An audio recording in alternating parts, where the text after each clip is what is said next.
Peace, family. Y'all know who it is. It's Bakari Lumumba, back once again, the progenitor of LumumbaSpeaks.com, a Black empowerment initiative where we believe we can gain a competitive advantage by always betting on Black. Before we get started, make sure you hit that subscribe and the like button, as well as the notification bell for all future, of course, videos. So we're back once again. We're going to have a brother by the name of the Afro Elite. He's going to be coming on, and we're going to have a conversation, a robust conversation, an intellectually stimulating conversation about, of course, the FBA, ADOS, and of course, Pan-Africanism. As many people may be aware, the conversation about FBA, ADOS, and of course, Pan-Africanism has been part of the African-American lexicon of political thought for maybe the past year or so.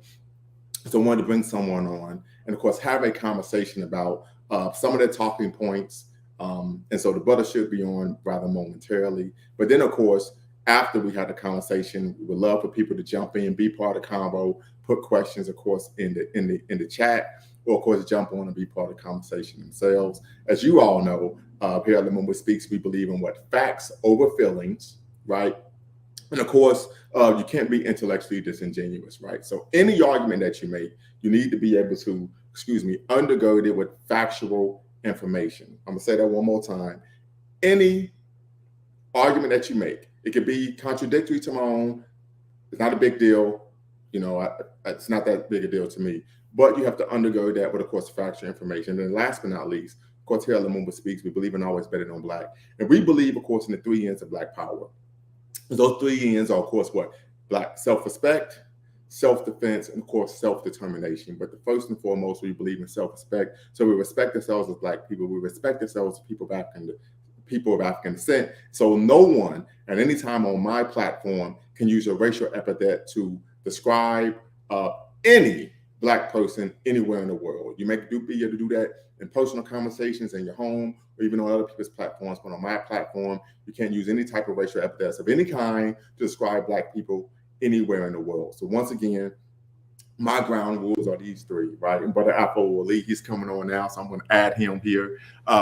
So as I stated before, for me, of course, here at Lumumba Speaks, what we do, what is my lineage? I am an African-American, yes. I am an African-American, and Brother Malcolm Thompson, if you want to jump in the conversation a little bit, we could do that. But here at Lumumba Speaks, 3 things. 1, facts over feelings. You can't be intellectually disingenuous. And of course, we believe in, of course, the 3 N's of Black power. So you can't use racial epithets of any kind to describe Black people in any way, shape, or form, irrespective of where they are in the world.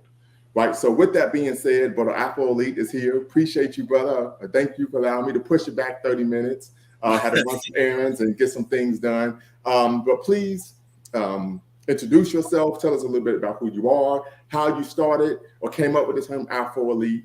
Tell the people about your page, your platform, and then, of course, we could get into, of course, the conversation. Okay, well, thank you. First off, thank you very much for having me. How I started, to answer that question, my parents kind of were always on that pro-Black side. I don't even really use the term pro-Black because it's been so colonized, for a lack of a better term. But my parents have always taught me about, Black history, about how we've been treated in this country, about how we don't get what we deserve out this country, how we built this country, how we were even Aboriginals. Even my great grandmother used to tell us tell my mother actually that we were Indian. And she would tell me that. And at the time, I'm like, okay, well, that's interesting. So we were here from the beginning. So that was always like a small little seed.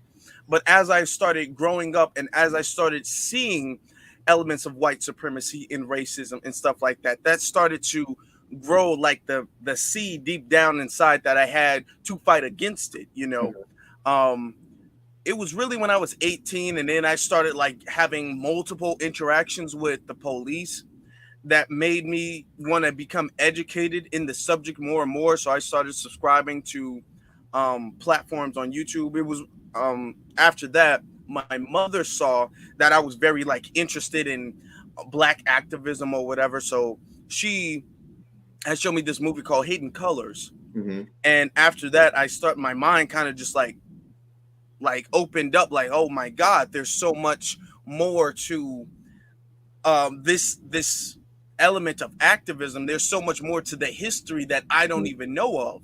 So then I started subscribing to a lot of pages on YouTube. Some I'm still subscribed to, some I'm not. But I started subscribing. I started buying books. I started reading books. I started doing things like that, trying to educate myself just so I can know for myself. But what started me off as Afro Elite is really when the murder of George Floyd happened. Mm. And at the time I was really heavy on Facebook. Okay. And on Facebook, I had a lot of, white people, and they were all like, well, what about black on black crime? You're always talking about white people. What about black people? And I even saw some of my black colleagues, they were talking about, oh, well, if we want them to stop killing us, we got to stop killing each other, and we got to do better for each other, and they won't treat us good till we treat ourselves good. So moving the goalpost, absolutely. Exactly. And if I could, historically, the issue of what black people, unfortunately, black on black crime is a rather contemporary issue. So even when we were down for the cause and treating each other right, guess what would happen? They still were killing us. Exactly. So it isn't no situation where if we act a certain way, then they'd be cool with it. Okay, we won't mess with you all because you won't, or treating each other right. So we both know that is a misnomer. And that's just a way of moving the goalpost, shifting the conversation. Absolutely. Yes, it's really victim blaming, to be honest. It's we are the victims of them harming us, and then they say, well, you do it to yourself, really. So, it's okay for us to do it.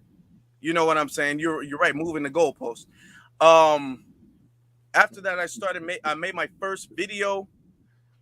And that was it. I wasn't trying to be a YouTuber at the moment. I was like, I like this YouTube thing, but I wasn't really trying to be a YouTuber at that moment. It was when people started telling me like, hey man, I really liked your video. You should make more like that. I didn't even come up with like a name for the channel. I just put a video out. That's how it starts though. It is. And then later, like a couple months later, then I'm all like, okay, I'm gonna make like a weekly, because I still got so much to say. There was so much I wanted to say, but I didn't really want to be a YouTuber at the moment. And then I'm all like, you know what? I guess people like it, people receive it. I got a lot to say, so let me kind of go about it, Right. The name Afro Elite is, well, at the time, I had an afro. Okay. And I wanted to use the term Afro in something. I was either thinking about using black or Afro, and I didn't know what to say when it came to the word black. I know a lot of other channels had the word black in it, so I'm all like, I want to kind of be unique too, because I do have an afro. I was thinking of like Afro. What gave me the picture of that, not just because of the hairstyle, was because I watched a recent Malcolm X video, and he referred to us as Afro Americans. Yes, he did. So I was going to name myself an like the African American, the Afro American or whatnot, but I decided that name was a little bit too long, and the term elite came actually from someone I follow named Professor Black Truth.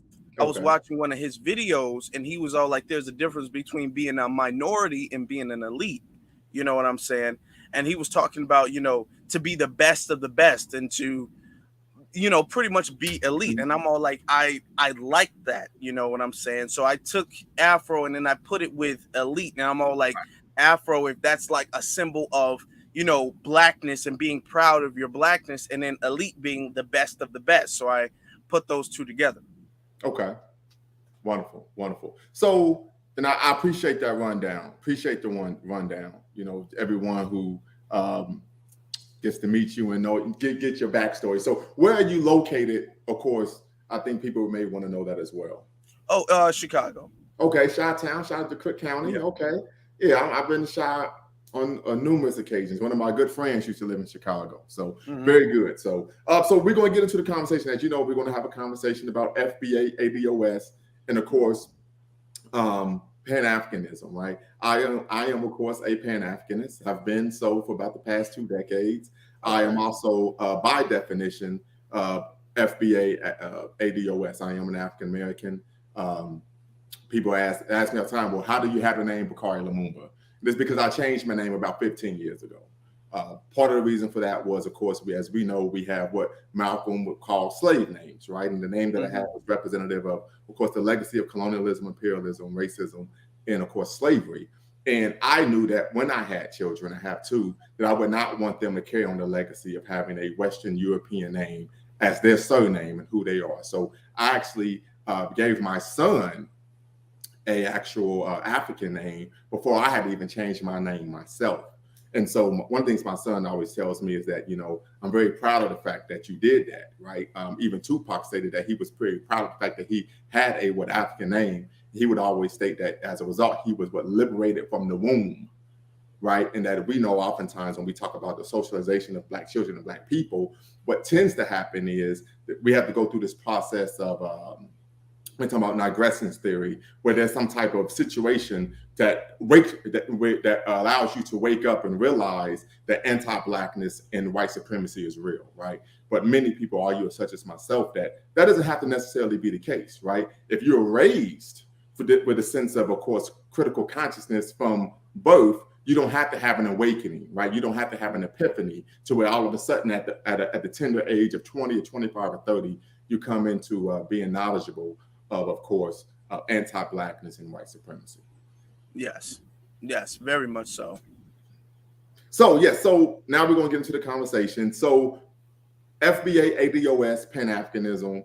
I wanted to have this conversation because oftentimes when I am of course a Pan-Africanist and I am critical of Pan-Africanism.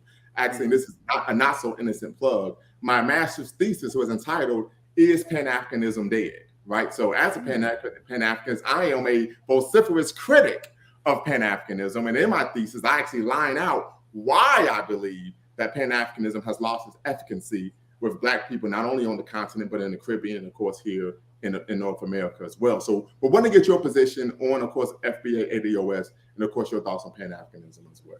Well, I feel like there's a difference between FBA and ADOS. Okay, please. Okay, so originally the term ADOS, American Descendants of Slavery, was coined by Yvette Carnell and Antonio Moore. And it was the term in and of itself, and I'm not necessarily going to speak on the character of Yvette Carnell and Antonio Moore, but the thing is that since they came up with the term, they said that they were the leaders of ADOS, and they are like the mothers and the father of ADOS. So they turned it kind of into an organization in a group about policy. Okay. So that's kind of, and I used to identify as ADOS, and I guess you can still say that, but I don't use that term because number two is because I believe that the terminology is a little bit flawed, because the reason why we I would identify as FBA, the reason why we do that is because we are differentiating ourselves from a very specific lineage. Only our people have a very specific lineage as far as building the country, and being a part of this country from its very foundation. When you say American descendants of slavery and you use words in that weird framing, then you get to invite, or other people can argue that they are ADOS, American descendants of slavery, even if they're not tied to the lineage of American chattel slavery. You know what I'm saying? As an example, you can have Jamaicans, and there was slavery in Jamaica. There was slavery in a lot of Black countries as well too. They can say, well, I'm an American and I am a descendant of slavery. It doesn't specify which slavery. So, just if I could, I don't know anyone who would say they were American if they were from another country, right? So I don't get. Like, if a person is from Jamaica, we know they had slavery in Jamaica, Barbados, everywhere, right, in the Western world. That to me would be nonsensical for the person then to say, well, because I'm a descendant of slavery in the Western world, I could claim that I'm an American descendant of slavery. That to me makes no sense whatsoever. Yeah, and it would be very unlikely for that to happen until we get to the point where we're getting slavery reparations.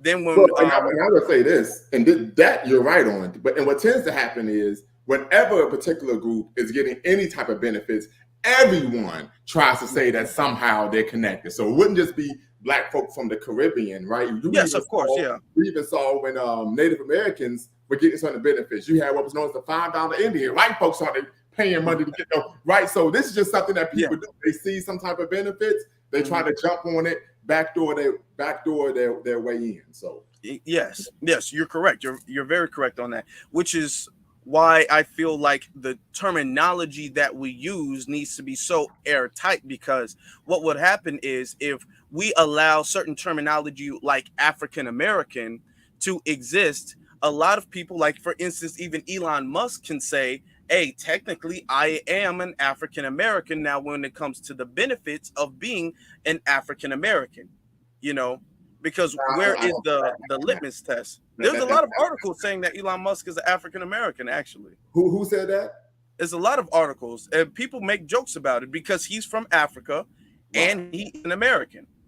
Well, so he can make the argument, because the term African American doesn't require you to be tied to American chattel slavery.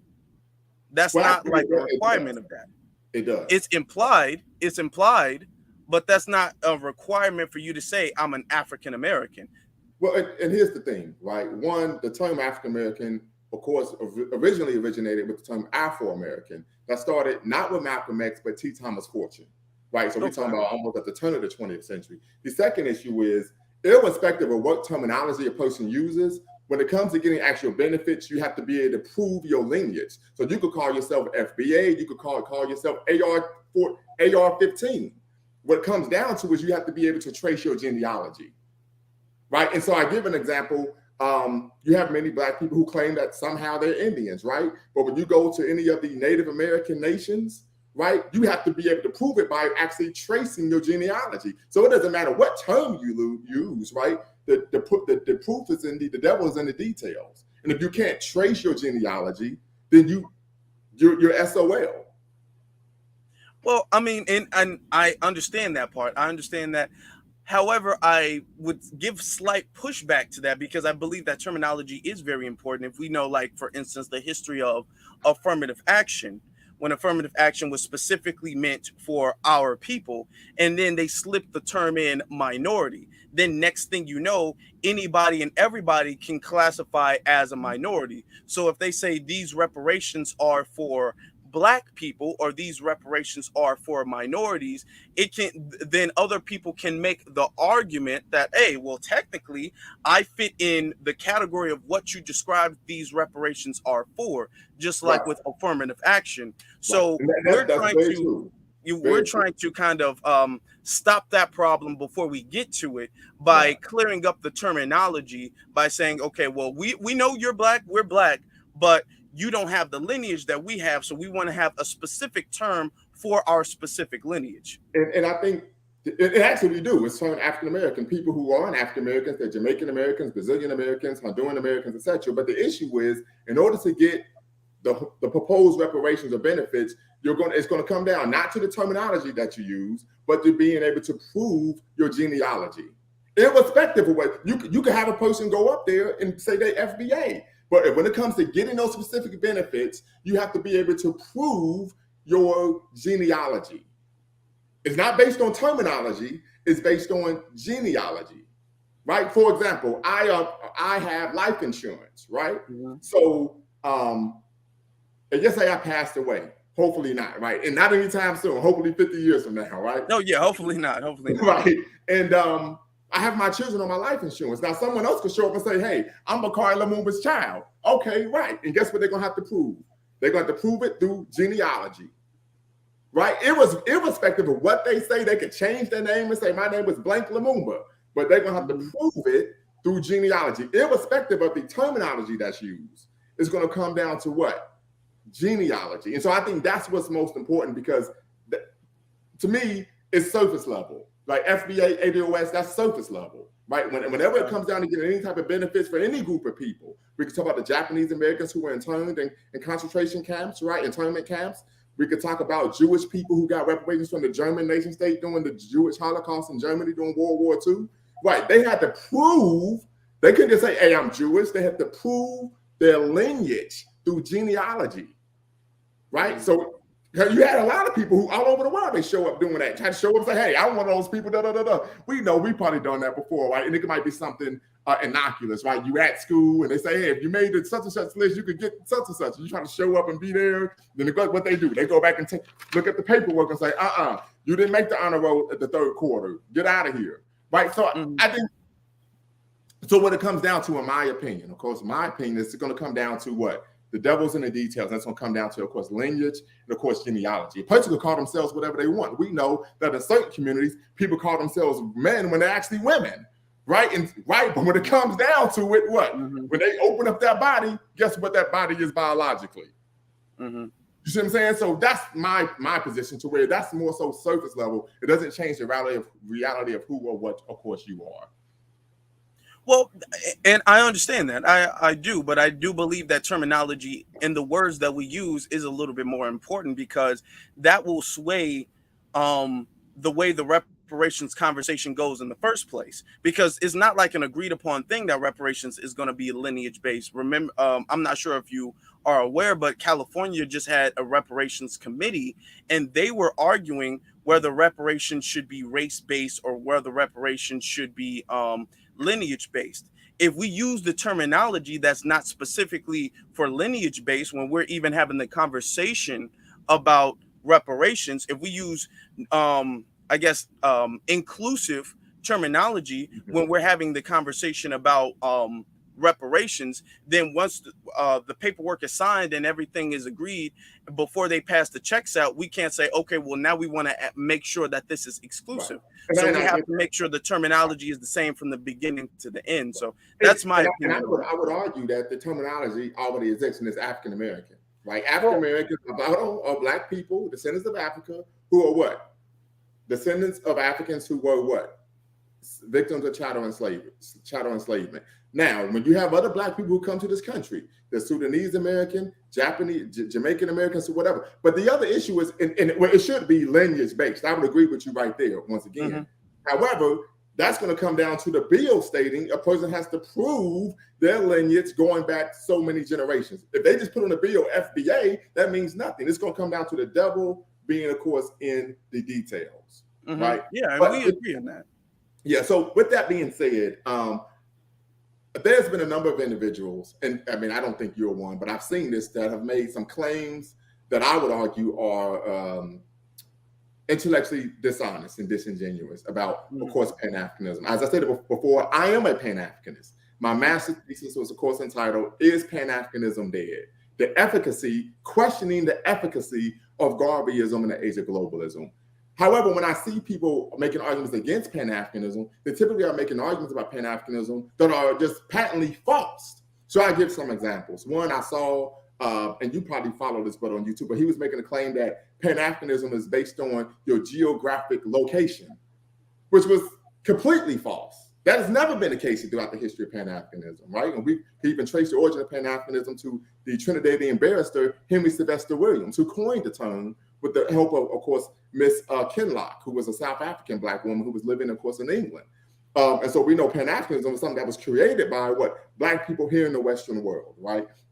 He also made an argument that, of course, to be a Pan-Africanist, you have to put the issues of Africa at the lead in issues in whatever geopolitical state you are in on the back burner. Once again, that is something that is wholly inaccurate. Pan-Africanism argues and teaches that, of course, any type of anti-Blackness that you are facing, irrespective of where you are in the world, is linked to a global system of anti-Blackness. And that wherever we are in the world, we should be working with other Black people, if possible, to build political, social, and economic power, right? And so my question is, hey, I don't have an issue with persons not a Pan-Africanist, right? You have Black people who practice a number of political ideologies. If it's integrationism, if it's, of course, even conservatism. But the arguments people are making about Pan-Africanism, of course, many people aren't as well read about Pan-Africanism as I, but they're just patently false. I even saw Tariq Nasheed was claiming, well, you know, Frederick Douglass, he didn't want to repatriate. He was talking about, we're really just Americans.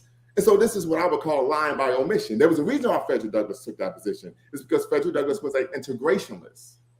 Frederick Douglass wasn't a Black nationalist. He wasn't someone who was an advocate for Black power. In fact, his contemporary at the time, who he worked with, on the North Star newspaper, the father of Black nationalism, Martin Delany, stated that what? He said, Frederick Douglass said, well, I'm proud that I'm a Black man. And Frederick Douglass said, I'm proud that God simply made me a man. And Martin Delany wrote him back and said, well, I'm glad that God made me a Black man. And Frederick Douglass complained because they were trying to raise money for the North Star newspaper. And Martin Delany's rhetoric, which of course was rooted in, of course, Black nationalism, Black pride, and of course the audacious Black tradition of audacious self-assertion. He said, well, the white folk don't like this. And Martin Delany said, I could care not what white people think about what I say right or do. That's your problem. So once again, okay, we're taking this argument, but you're not giving the full context of why Frederick Douglass gave that position. It was because he was an integrationist, right? Now we can fast forward 100 years later.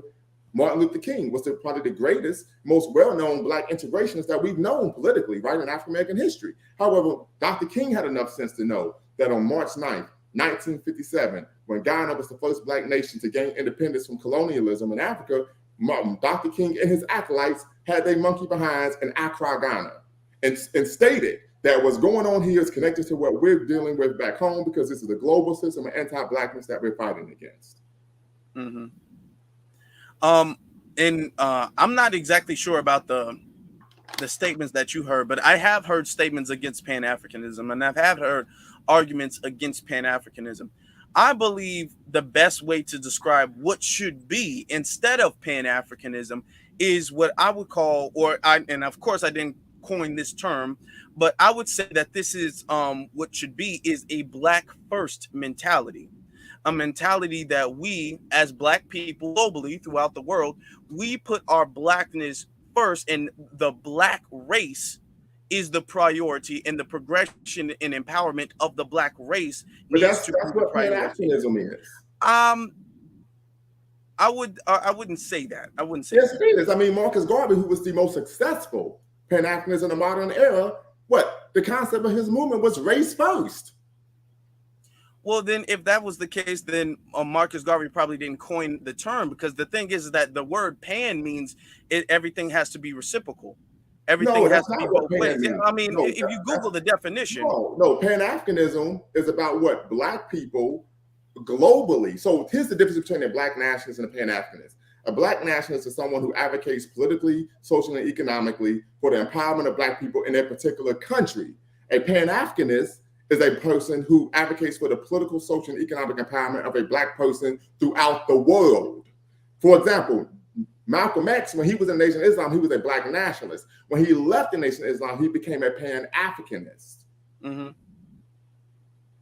Or he had his okay. Let me explain to you the flaws of Pan-Africanism or whatnot, because when we use the argument of Pan-Africanism, that kind of gives the impression that there is some type of global connection to Africa that all Black people have. That's not what it means. Well, that's what it is. Now we can go into the details about, okay, well, what the origins of Pan-Africanism is, but the thing is that how in modern society do people look at Pan-Africanism?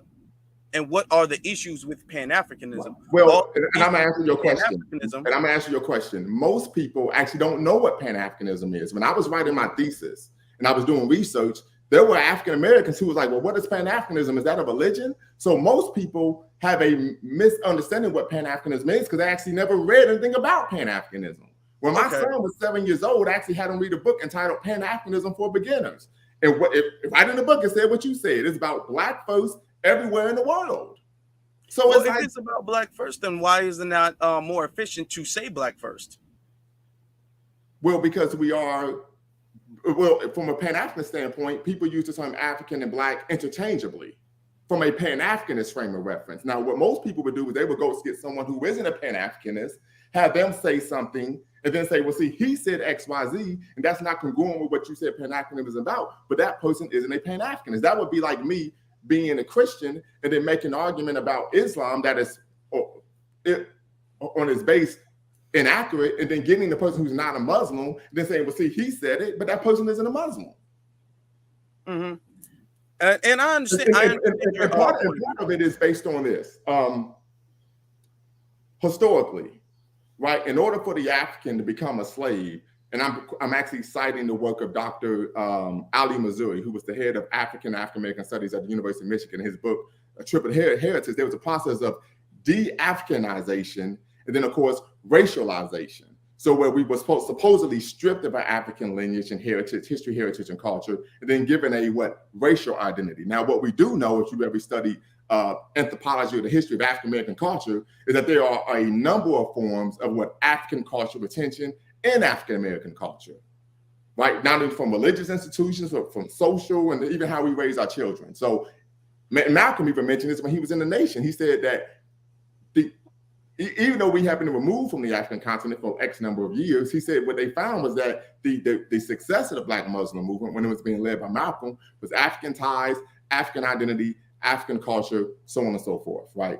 But once again, the issue is that most people that people cite and say, well, this person said X, Y, Z, are individuals who are Pan-Africanism. And then to revert to my original point is what we tend to find is, and the brother said, yes, Black is a derivative, of course, of the concept of race first and Pan-Africanism. I agree 100%. You're absolutely right there. But the issue is most people don't have an actual working, factual understanding of what Pan-Africanism is. So as a result, this is why you have people come up and they make these claims about an ideology that they actually know nothing about. Mm-hmm.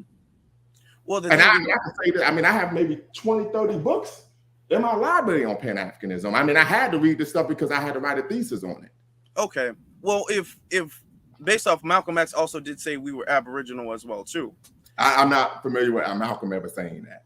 Well, I've played it on my YouTube channel of a clip of Malcolm actually saying that. But I'm not trying to really switch the gears into that. But if Black first is the same thing in your words as Pan-Africanism, and people don't know, or there is confusion of Pan-Africanism, if it is the same concept, then for the sake of creating less confusion or clearing up confusion, wouldn't it be, and this is a question for you, doesn't it make more sense to just say Black first? Because that's a more clear, polished term that is more easily digestible and understood. Well, and there's not so much confusion around Black first versus Pan-Africanism. And I would say no. The reason why is because this is recreating the wheel. It already existed, right? If you ever get a chance, if you could read some of the work of Tony Martin, who was the world's preeminent Garvey scholar, right? And if I might be able to pull the book out, here we go.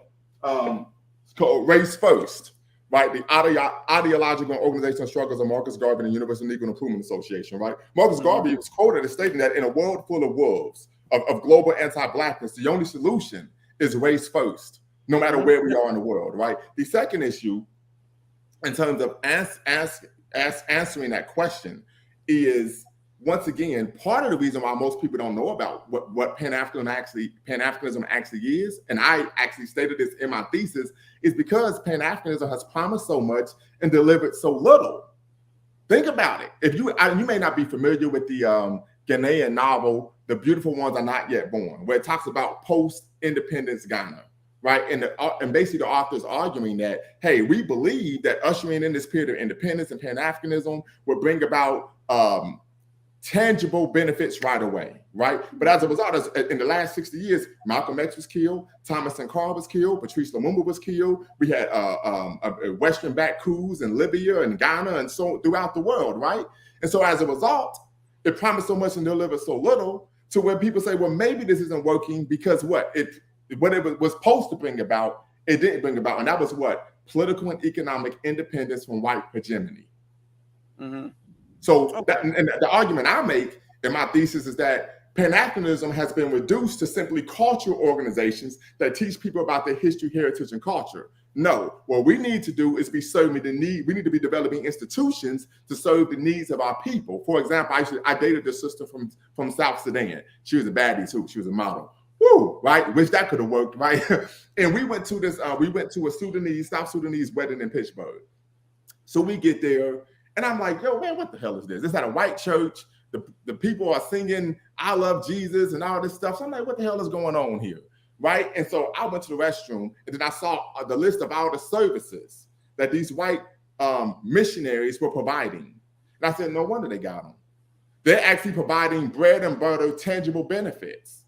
Right? This is why we have, even though I'm not a Christian, right? But even though in our community, most Black people return to the church as a solution to their problem, even though they're not actually Christian. Why? Because there's a brick and mortar institution there that at some base level can help them solve their problem. They might have a food pantry, a literacy program, whatever, right? And so the issue for Black people who are supposedly in the know is that we don't build institutions to address the needs of our actual people. And we don't do it in a manner that actually would allow us to what? Compete efficaciously for the hearts and minds of our people against these other theological and ideological perspectives that are out there. Okay, that's very interesting. Can I ask you a question, actually? Please. You said in your thesis you wrote about the flaws of Pan-Africanism. So what do you believe are the flaws of Pan-Africanism? Well, I think one of the biggest flaws of Pan-Africanism is you look at the African Union, which is the, for Pan-Africanism, it is the flagship organization of Pan-Africanism. African Union is seen as a toothless bulldog. In fact, it's actually funded for the most part by the European Union. So we know they're not going to do anything or get anything done. So that's a major issue right there. And the other issue, as I stated before, is that what it's promised very much, but produced very little. Most of the leading Pan-Africanists throughout the world in the past 60 years have been assassinated, killed, so on and so forth. And then last but not least, Pan-Africanism, in my opinion, and this is based on my own anecdotal lived experience as I travel throughout the world, particularly here in the United States, has been reduced to simply cultural programming. And that's not enough if we want to be able to compete in a global economy, right? We're talking about being able to compete, right? We ain't just competing with people in America. Because of technology, the world is shrinking. There are individuals in Beijing, Budapest, Tokyo, who are able to do the same job that we are, right? From the comfort of their own laptop and sit in their living room. So as a result, we have to develop programming to allow us to gain the skills necessary to be able to compete efficaciously on a global level. And I actually do fully agree with that. Now, my question to that is this, because it's still kind of confusing me a little bit.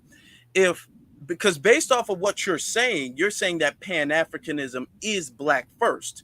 Is you putting Black first? And this goes back earlier into the conversation when I was talking about using the terminology that is the most clear, most digestible terminology, using the terminology that causes the least amount of confusion. When people in modern society, when they hear Pan-Africanism, we hear an ideology that is centered around Africa, that is centered around that's because the person doesn't know what Pan-Africanism is. So that's just like me using the word soliloquy. Okay. Right? So if the person doesn't know what soliloquy means and they don't ask what it means, they'll come up with their own definition of what it is. Well, but the thing is that with the term Black first, you can't come up with your own definition. It's based off of what you're saying. Black first would just be a more efficient term to use for what you're saying Pan-Africanism truly is. It just causes less confusion. You don't have to go around clearing that up. Like you said about the African Union. It would be a lot more clear if it was a Black first union, because then that would require stipulations about you putting your race first instead of you just being African. You know what I'm saying? So with the terminology of Black first, that actually requires some type of stipulation in order for you to say, I identify as somebody who is Black first. Because when people say I identify as somebody who is a Pan-Africanist, that doesn't have the same requirements as somebody who say I identify as somebody who is Black first. Actually, and a lot of people don't see it that way. So it would be just more efficient to use the term Black first. But this is his thing. I mean, and we can agree to disagree on that. Okay. But one thing you stated in terms of Pan-Africanism that doesn't require that, that's false. Matter of fact, one of the core tenets of Pan-Africanism is that you cannot date outside your race. This is a core tenet of Pan-Africanism that goes back centuries, right? How do I know this? I'm a Pan-Africanist. I had to do the history. So once again, as I stated before, oftentimes when I have conversations with individuals, they're making claims about Pan-Africanism that are historically inaccurate. And the reason why is because they are not knowledgeable of what Pan-Africanism actually is. It's history. In fact, Pan-Africanism, many people argue, go back to the proto-Pan-Africanist era. So we're talking about going beyond just the maroon societies. But many people argue that the Pan-Africanism's impetus was based on what the success of the Haitian Revolution. And it led to Black people throughout the world stating that through armed struggle, we too can be a free, proud, and productive people, right? And so, yes. So I mean, so once again, a lot of the claims is just because people don't read. I can't make it any simpler. If people actually read, they would know these things.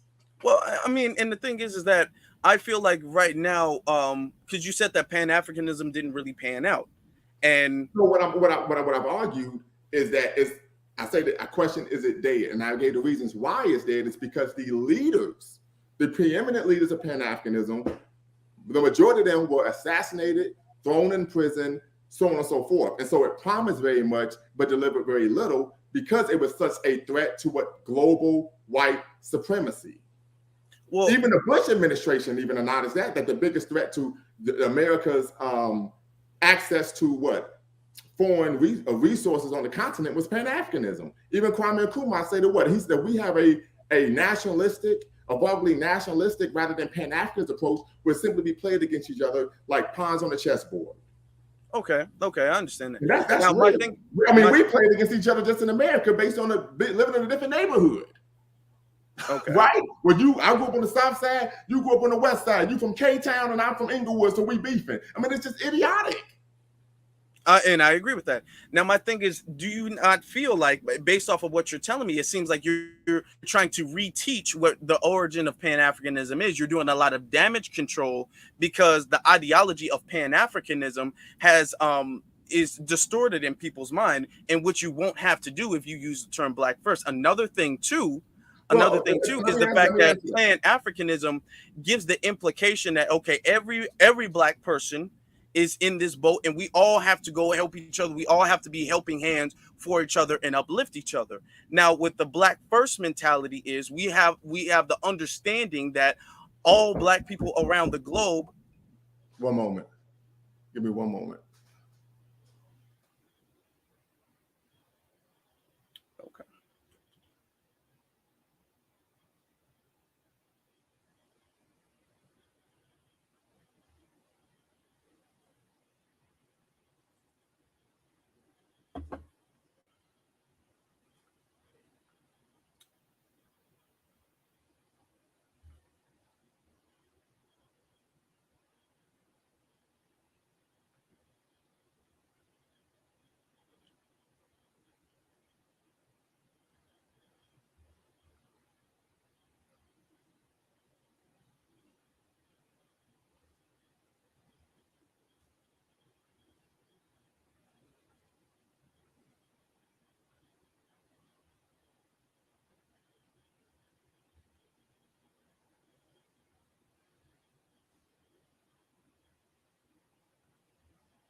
All right, I apologize. Somebody just delivered a package. They was banging on the door. So here's the issue, right? You talked about doing damage control.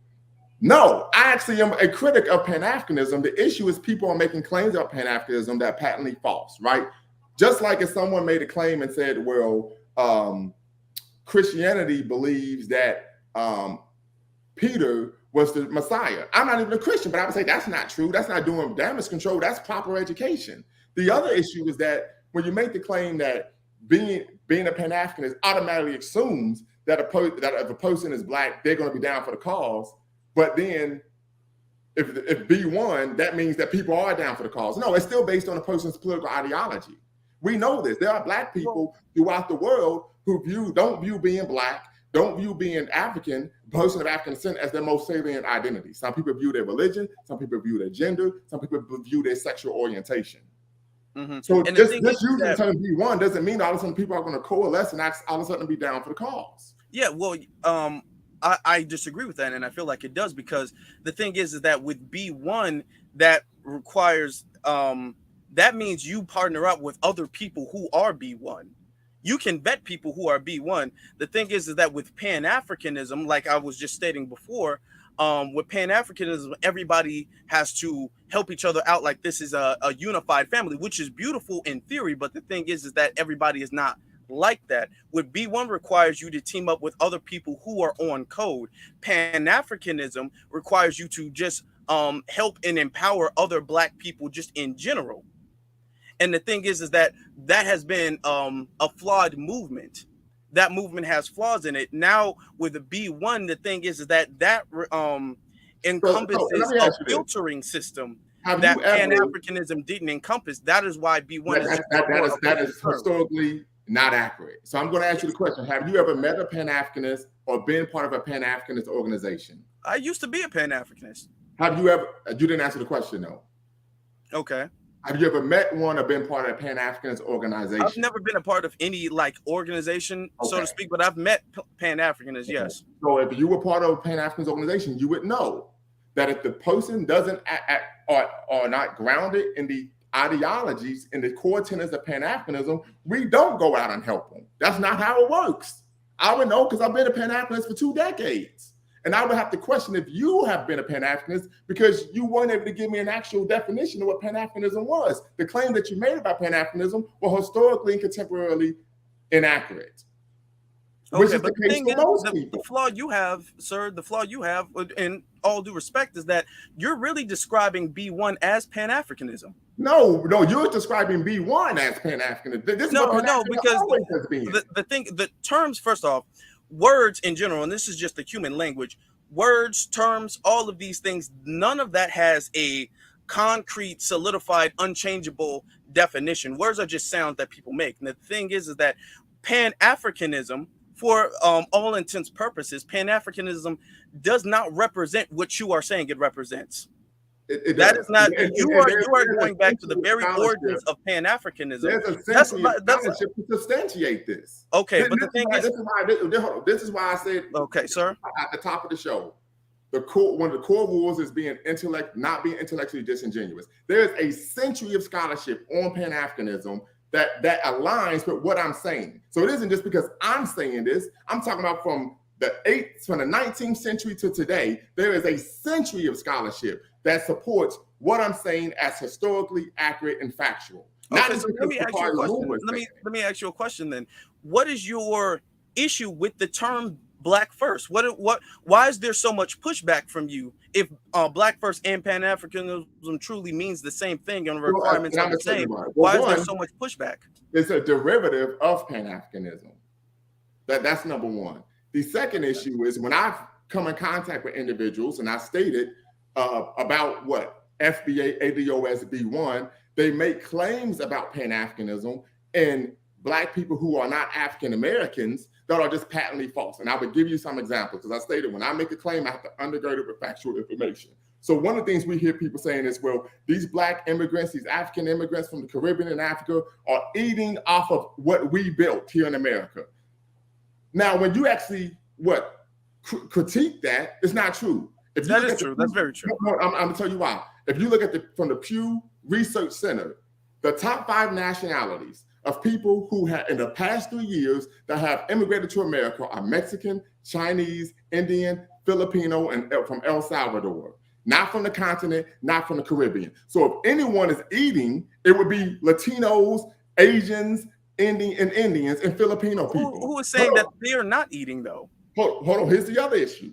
There were claims that people were making say that I was just on the platform yesterday, and a woman said, well, you have African and Caribbean immigrants coming over here and instantly getting Social Security benefits. I said, I know that's not true because in order to get SSI, you have to have a Social Security number. Okay, so people are making claims that are just false. Well, actually, these claims are not false, sir, because and here's the thing, nobody is making the argument if you don't have a Social Security number. No, I'm not saying that, but I'm saying nobody is making the argument that all these other ethnic groups are not benefiting off of the work. And so that's the point I want to make about that. If that's true, sir, and the majority of the immigrants that come here are non-Black, why aren't people attacking them?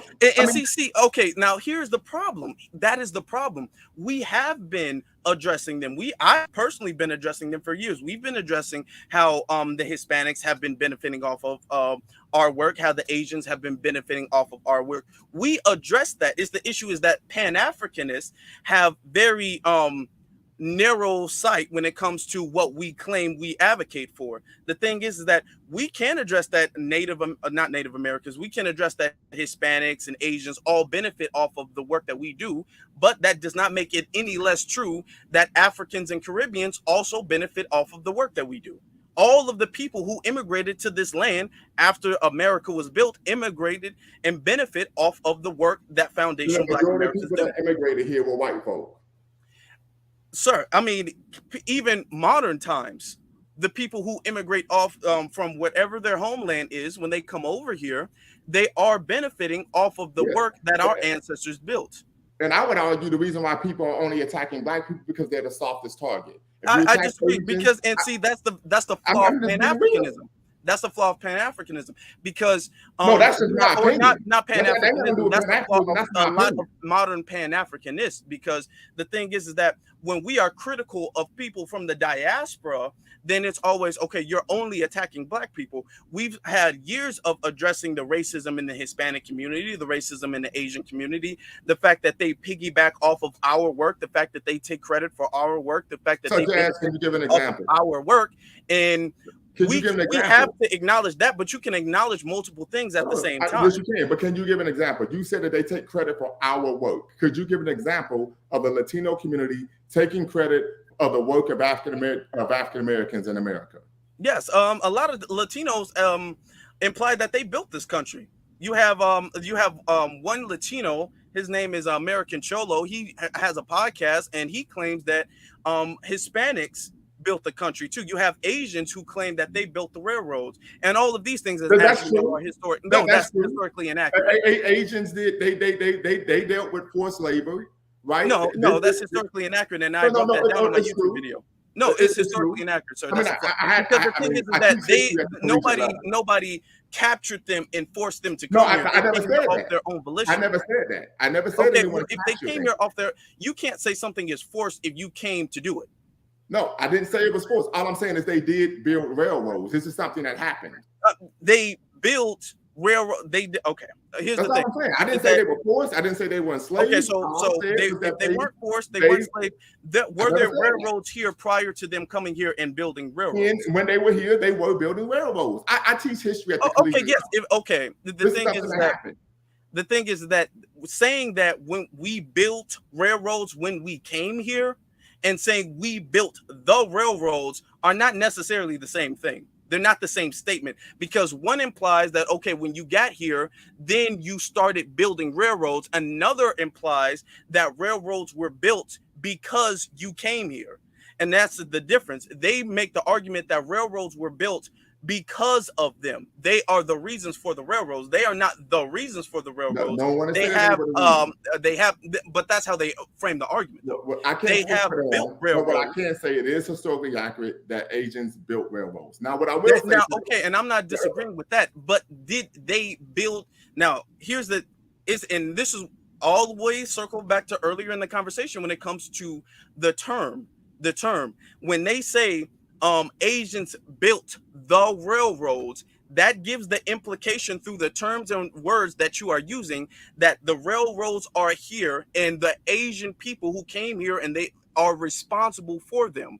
When you say Asians came here and Asians built some railroads or Asians contributed to the building of the railroads, because there was also slaves working with the Asians who are doing that as well. So when you say Asians contributed to the building of the railroads, that doesn't solely give the credit to the Asians who participated in the building of the railroads. And see, that is the thing where they try to take credit for something that they didn't do because they know saying Asians built when they say Asians built the railroads, they know the implication of that. They know that comes off as if that they built that the railroads weren't here prior to them. Right. And they don't tell another version of that story. However, it's not disingenuous for them to say we built railroads because they did. It is disingenuous. They actually did. This is something that they did do. They built railroads. No. See, the word see, and this is what I'm saying. This is what I'm saying. When it comes to using very specific terminology, because that can change the entire sentence. If you say, you just said it, we built railroads. Asians built railroads. That is one thing. And then saying Asians built the railroads, that Well, is that's an issue you changing need the to take up conversation. with them. That's an issue you need to take up. But the other issue, and I even talk about this with Latino community. Latinos. Well, so let's go back. We talk about the Mexican-American War, right? Mm-hmm. After the Mexican-American War, you may not be aware of the Treaty of Guadalupe Hidalgo, Mm-hmm. right? So as you may be aware, California, Utah, Nevada, Texas, New Mexico, Arizona, all that was part of Mexico. You are aware of that, right? Mm-hmm. Yep. Okay. So part of the treaty said that Mexicans could, and their descendants could cross the border as they well please. This is something that is historically accurate. Once again, I know this because I teach history at the collegiate level. So it's not like I'm pulling things out of my derriere. These are historical facts. That's why I stated on my channel, we always would make sure that we're undergirding our position with factual information. Okay. Right. That's my position. So with that being said, my position is always, listen, you want to immigrate, you need to do it with legal documentation, right? Because we know you can't go anywhere in the world and just show up and say, I'm here. You have to have what? Proper documentation. You can't just show up like I'm here.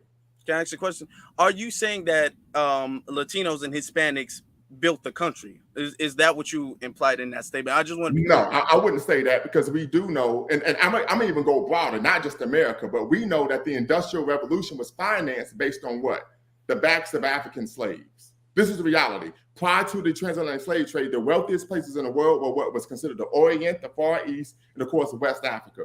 After, unfortunately, the transatlantic slave trade, and I wouldn't even call it a trade, because that implies business gone bad with collateral damage. But after that, what the wealthiest places in the world became what? Western Europe and of course North America. So not only did we build and finance America, we built to finance the what? Global North. If you want to keep it up. I fully agree with that. Yeah, you want to keep it up. We financed the Global North. Like we put in the, I don't So we are the foundation of America. Wouldn't you say, when you agree to that? Economically, yes. But I also saw on a platform where someone said that we were the reason why America was the wealthiest and most powerful nation in the world. Now that was disingenuous. How was that disingenuous? I'm gonna tell you why. Because prior to World War I, America was not the wealthiest and most powerful nation in the world. They were ranked number 12. Prior to World War II. After World War II, America became the wealthiest and most powerful nation in the world, because America's competition in Europe had been decimated by the war, and we had no competition. And so therefore, as a result, America, manufacturing power and their ability to sell products globally was unmatched, because all the other countries, their economies were in shambles. Well, I mean, still, all of that, you still trace that back. The fact that this country didn't exist prior to foundational Black Americans building the country means that every single thing. Number one.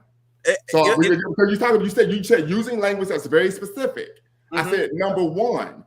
Prior to World War II, America was ranked number 12. The argument still is that we built the wealthiest country. It doesn't matter when we became the wealthiest country. When we became the wealthiest country, America, you can trace it back to its origin. Country. It wasn't the wealthiest country. It doesn't matter when it became the wealthiest country. And by your own admission, it has been the wealthiest country. It became the wealthiest country because there was no competition. But the thing is that how America wouldn't have been a country had we not built it. Once again, now you're moving the goalposts. I'm saying because you're trying to discredit. I'm not discrediting. I'm making a very specific point. I stated America became a wealthy country because of chattel enslavement of African people. That's a fact. Okay. What I'm stating is that America didn't become the wealthiest nation in the world, numero uno, until after World War II, because there was no global competition in the economy. So does that make the statement we built the wealthiest country? Does that make the statement inaccurate? Yes, it makes it inaccurate, because America became the wealthiest nation in the world. Because the thing is that even when it, like I'm saying, the time frame of when we became the wealthiest country, like for instance, if I built a car, if I built a car, very simple to understand. But I'm saying my analogy: if I built a car, and at the time when I built the car is not the fastest car in the world.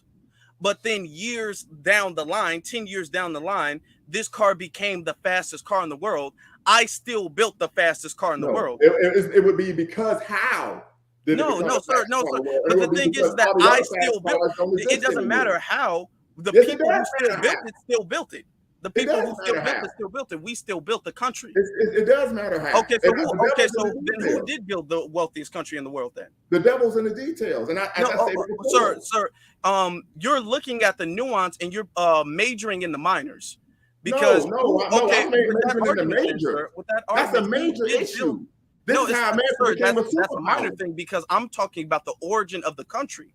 That whether it's World War I, World War II, the Civil War, that doesn't change the origin of the country and who built the country. I never said it didn't. So I'm saying that if the people who still built the country is the same, then despite whatever time frame the country became the wealthiest country, the people still deserve the credit for that. For whoever at the time when that country was the richest country, that country in its beginning, in its origin, was not the richest country in the world, but it became the richest country. Every country has to become the richest country, but the credit still goes to the people who built the country. And the question is, how did it become the richest country? It became the richest country because after World War II, there was no competition in the global marketplace. These are facts. Who gets the credit for that? Who gets the credit for that? I know this. Who gets credit for it? It was a result of World War II. After World, I'm saying, but what group of people get before credit? World War II, there were two superpowers in the world: the UK and Germany. After World War II, the two superpowers in the world was the United States and the Soviet Union, and this is where we had the Cold War. So what changed the dynamic of the superpowers in the world was what? World War II. These are facts. Like I said, there would not have been. First off, America would not have been able to participate in any of these world wars had we, as foundational Black Americans, not built the country. That's what I'm saying. Like, if we focus on the minor details, you're saying the devil is in the details, and I do agree that the details are important. But if we focus on the details, we oftentimes overlook the big picture. The big picture is this country didn't exist until we built the country. So every single success of the country can be contributed to the fact that we built the country. And that's great. But that's not the point that I was making. Okay, but the thing, I feel like we're having a disconnection, even though we agree on the same topic. The preeminent country in the world in terms of political, economic, and military power after World War II. That was not the case before World War II. I feel like that does not matter when it became. It does matter. It matters. That doesn't matter. That doesn't matter. Particularly when you're talking about geopolitical politics. We're talking about global politics, global hegemony, global white supremacy. Right? How America is able to go into other countries and kill heads of states. I feel like you're moving the goalposts now, because we're talking about history. We're just talking about giving credit to people who built the country. That's not what I was talking about. I stated very clearly that America was not the wealthiest nation in the world prior to World War II. And I'm not even pushing back against that part. I'm not even pushing back against that part. And if it wasn't the wealthiest, America was incredibly wealthy due to slavery. And all of America's successes stem from slavery. It can all be traced back to slavery. So every single thing, when America became the richest, when America won this war, that war, all of that traces back to slavery. Every single win, every single W of the United States of America traces back to chattel slavery, traces back to us. So when we say we are the creators of the wealthiest country, that's not an inaccurate or incorrect statement. No, to say the wealthiest, yes. To say we created a wealthy nation, yes. But how America became the wealthiest is because of the lack of global competition.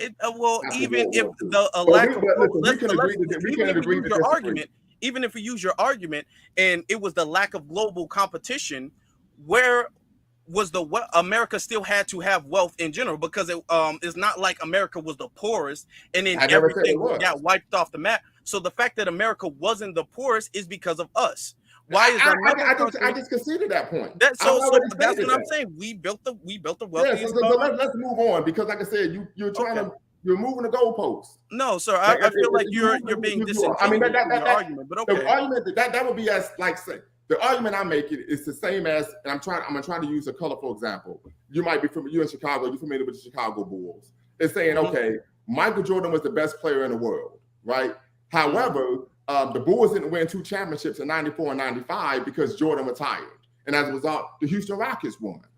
That's a fact. And he still was the best player in the world, right? But he wasn't playing, and so someone else was able to win the chip. That's just the reality. That's not, I don't think that's okay. Well, it's a bad example, but we'll keep it going, right? So let me ask you this. And like I said, this is a comment that people would state all the time, that African and Caribbean immigrants are trying to undermine African Americans, right? I hear this type of stuff all the time. But let me ask you this question. Was it Foundation of Black Americans that sold Malcolm X out and contributed to him being killed by the CIA and the FBI and as well as the Nation of Islam? Was it Foundation of Black Americans? A lot of people would argue yes. Okay. Let me ask you this. Was it Foundation of Black Americans that sold out Fred Hampton? Yeah. Right. How about Marcus Garvey? You said what? How about Marcus Garvey? Well, a lot of that was the KKK, and a lot of the things when it comes to. You didn't answer the question. Okay, yeah, you can argue that, yes. Okay. So the point I'm making is this. Let me ask you another question. Was it Foundation of Black Americans who told Foundation of Black Americans that being intelligent and acting smart meant you were acting white? You have some individuals, and I feel like you're being disingenuous. No. But you have some individuals, and they happen to be FBA. Okay. And you have some individuals from every race of people. Because you're saying, was it Foundation Black Americans? We're talking about Black Americans. That is not the consensus of most. I mean, and you can't use the outliers to say that. The majority of Black people have an anti-Black. I know where you're going. But keep. No. The majority of Black people have a pro-white, anti-Black disposition. This has even been proven by the Harvard implicit bias test. This has even been proven by Kimberly Mamie Clark's doll test that took place in the 1950s. I'm an African American. That's my lineage. This has even been proven in 2011 when they redid the doll test. So if this is a global thing, let's not frame it as an FBA thing then. Well, the majority of Black people, unfortunately, have a pro-white, anti-Black disposition. Majority of Black people globally, unfortunately, because that's not an FBA thing. Okay, but let's continue because I would like to report. So why don't you continue asking? We have an external enemy, which is racism, white supremacy, white hegemony, anti-Black, global anti-Black racism. And then we have an internal enemy. Okay. That is unhealthy, racially disempowering, self-defeating, and self-destructive ways that we live our daily lives. So most people who are, I would call pseudo-activists, or as Dr. Amos Wilson would call pseudo-nationalists, focus on the external, right? But as we know, cause I used to box, if we're doing what we need to do, the majority of what they're trying to do will be unsuccessful. I disagree with that. And here's why I disagree with that is because as foundational Black Americans, we have always had the concept that we have enemies from the inside. Now, is there in every single ethnic group, if we want to talk about certain religious communities, and I don't say that because YouTube is very specific when it comes to censorship, I'm sorry, but you have traitors in every single ethnic group. The thing is that as foundational Black Americans, we have a culture of actually naming and ostracizing people who are traitors to the movement. That's where the term Coon, Uncle Sam, Sambo, race traitor, all of these terms are terms that say, okay, you are somebody who is against the empowerment of our people. And these terms, the term Coon, the term Uncle Tom, the term Sambo, even the concept of those terms, they don't exist outside the diaspora. Came from what? Minstrel shows, not from because you're minoring in the details. You're minoring in the details. Because the thing is that where it came from is not really the argument. That's not where it came from. Sir, yes, sir. It came from the fact that we have a culture. You can't argue that we don't. We have a culture of looking at people who are not beneficial to the race and who go against the grain of the race as traitors to the movement, traitors to the people. And we have specific multiple names for those people. We are the only people who use terms like sellout, Uncle Tom, Coon, and even you can argue the origin of those terms, but I'm talking about the concept. See, when you That's major what you in the said. minors, then we can No, kind of but get like I distracted said, from the you have to argument. be, I'm talking about the you concept have to of be those historically things. accurate when you have a conversation with me. So, That's okay, just the sir, but reality. the thing is that you're I'm like that. I'm missing like the that with point my own deliberately, parents. sir. I'm like that even with my own parents. So if my parents make a claim that historically is false, I'm going to G-check them. And they're damn near Okay, what is me. historically false, sir? Well, you stated that these terms originated from our culture. And that, of course, is not true. It's Okay, not. where did the terms And originate from? here's the issue. I didn't say that, actually. I didn't say that, but where did the terms originate from? Most people didn't say, well, and this is a tweet in the sheet talking point, well, we have a culture of X, Y, Z. No, we don't. Because if we had a culture of what? Actually, what? Let me get my words right. If we had a culture of actually expelling and people who were not for our benefit, we wouldn't have our inner cities running around with a bunch of miscreants. People that were committing crimes and selling drugs wouldn't be running around in our communities if we had a culture of expelling people who were not for Black progress. This is okay, and oh, you know what? And here's the thing, because we're going into the black on black crime argument. Here's the thing with that. Because it ain't just Even people if who are we giving don't white do it people talking 100% points. as efficiently as we are supposed to do it, we do it better than everybody else from the diaspora. And here's my argument as to why. Because whether you argue where the term came from, and that's minoring in the that's paying too much attention to minor details that are irrelevant. The thing is that we have the culture of the concept of ostracizing, even if it's not all, even if we don't do it as efficiently, we have the culture of the concept. You can't even argue that we don't, because nowhere in the diaspora do they have a term. There's no Nigerian, sir. There is no Nigerian term for coon. There is no Nigerian term. Have you ever been in Nigeria? Sir, I know there's a lot of Nigerians that live in Chicago, sir. Have you ever been in Nigeria? See, you're not letting me talk. I'm gonna be honest. This has been a very one-sided debate, to be honest. Because as I'm speaking, you ask me a question. When you're speaking, I don't ask anything. Okay. All cultures have terms for people that they believe are not working in their own best interest. You go to Jamaica, they're still necklacing people. Okay, so no, that's inaccurate, sir. It is true. I've been to Jamaica several times. Okay. I've seen it myself. Sir, okay, you've been to Jamaica. Have you been everywhere else, sir? No. Yes, I've been to a number of countries. Okay. So what is the Nigeria? Now, we have multiple terms for our sellouts. We have multiple concepts for people who are selling out. I've had these conversations with people from there, people born natively in Nigeria. They don't have the concept of calling people coons, calling people sellouts. They don't have that concept. I'm talking about not just the term, because they might have a term, but the concept of being against the race does not exist there. I would have to disagree, but that's neither here nor there. Okay. We would have to agree to disagree because, like I said, I work with Black people throughout all over the world. Right? And one of the terms, particularly if you go to any of the Swahili-speaking countries, if a Black person's work against the best interests of Black people, they call them an Mzungu, which means white person. Okay, now here's how we got into this conversation, because you were doing the didn't Malcolm X, wasn't he set up by FBA? Wasn't Fred Hampton set up by FBA? Wasn't okay? Then all right then. So what was your point of asking those questions? Well, the point I'm making is that we're looking at an immigrant group, which is what the lowest, which is the lowest level of immigrants who migrate here. That's the top 5 national group. Okay. Right? And I haven't seen any situation where they're actually coming in and actually trying to work against Black progress. Okay, and see, this is the issue when it comes to a lot of modern Pan-Africanism. Modern Pan-Africanists, and we're having a moment. Modern Pan-Africanists are very narrow-sighted, where they do not see the flaws in the diaspora when it comes to the grievances against Black Americans, but they are very hyper-vigilant when it comes to the things that Black Americans do or say against the African diaspora.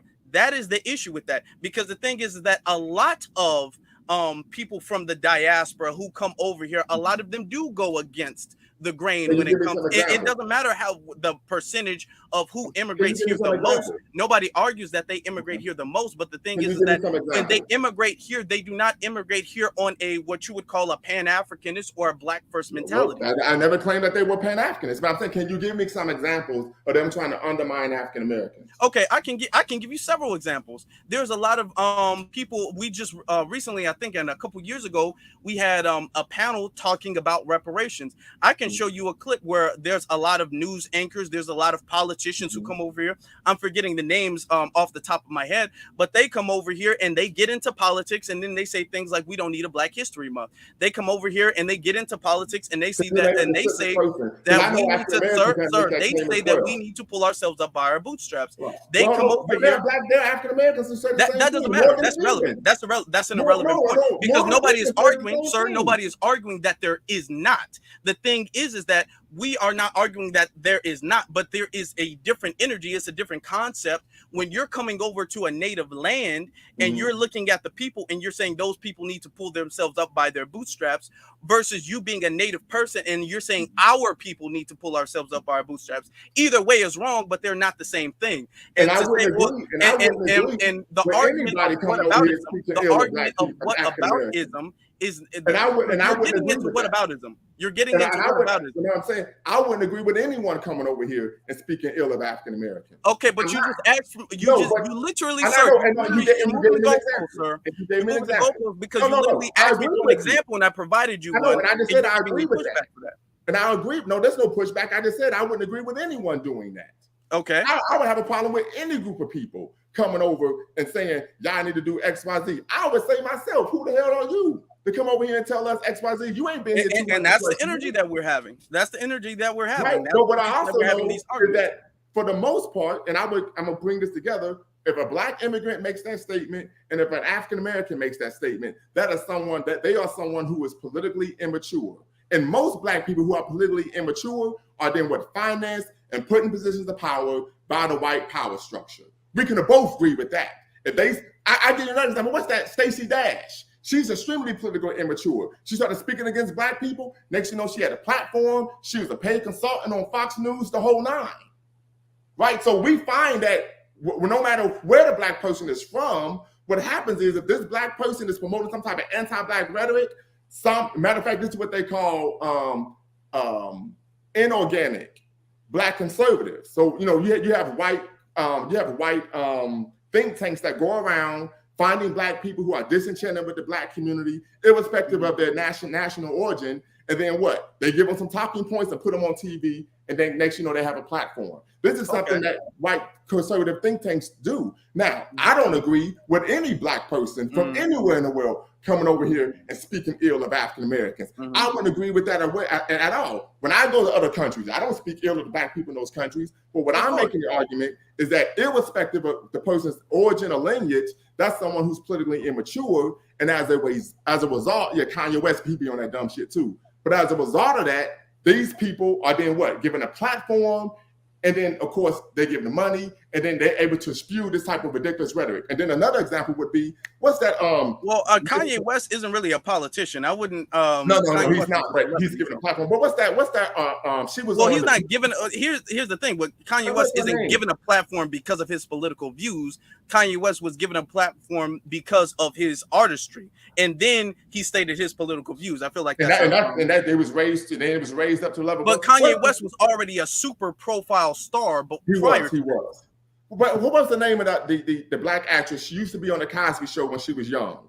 Then she was on Hanging with Mr. Cooper, and then she had that kids show. Oh, Raven Simone, right? And people was like, well, why would she get on there and be talking she was making all these dumb comments. I'm not an African American. I ain't never been to Africa and all this stuff. And I said the reason why they gave her that platform is because they knew she would say something like that. That's why she was even on national television. So the argument, so I agree with you. I am not ever going to support any Black person going to another person's country and talking ill about them. That's ridiculous. You don't come to someone's house and disrespect them. That's just absolutely ridiculous. Jesse Lee Peterson is another one. He started spewing that white nationalism that, you know, he gets a platform, right? But the other issue I have is that irrespective of what a person's nationality is, if you're willing to promote white nationalist, white conservative talking points, some type of Sheriff David Clark is another one. He was the sheriff in Milwaukee. What is a white?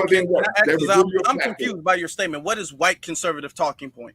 So white conservative talking points is typically white conservative talking points promote a negative, pejorative picture of Black people as our culture being dysfunctional, right? That we can't form families, we don't like to work, we're lazy, we all on drugs. These are the type of talking points that they make about, they talk about why can't we just all be Americans? You know, the reality of the situation. My confidence is gone because I can't speak really, but keep going. Well, I mean, but these are the type of talking points that white conservatives make.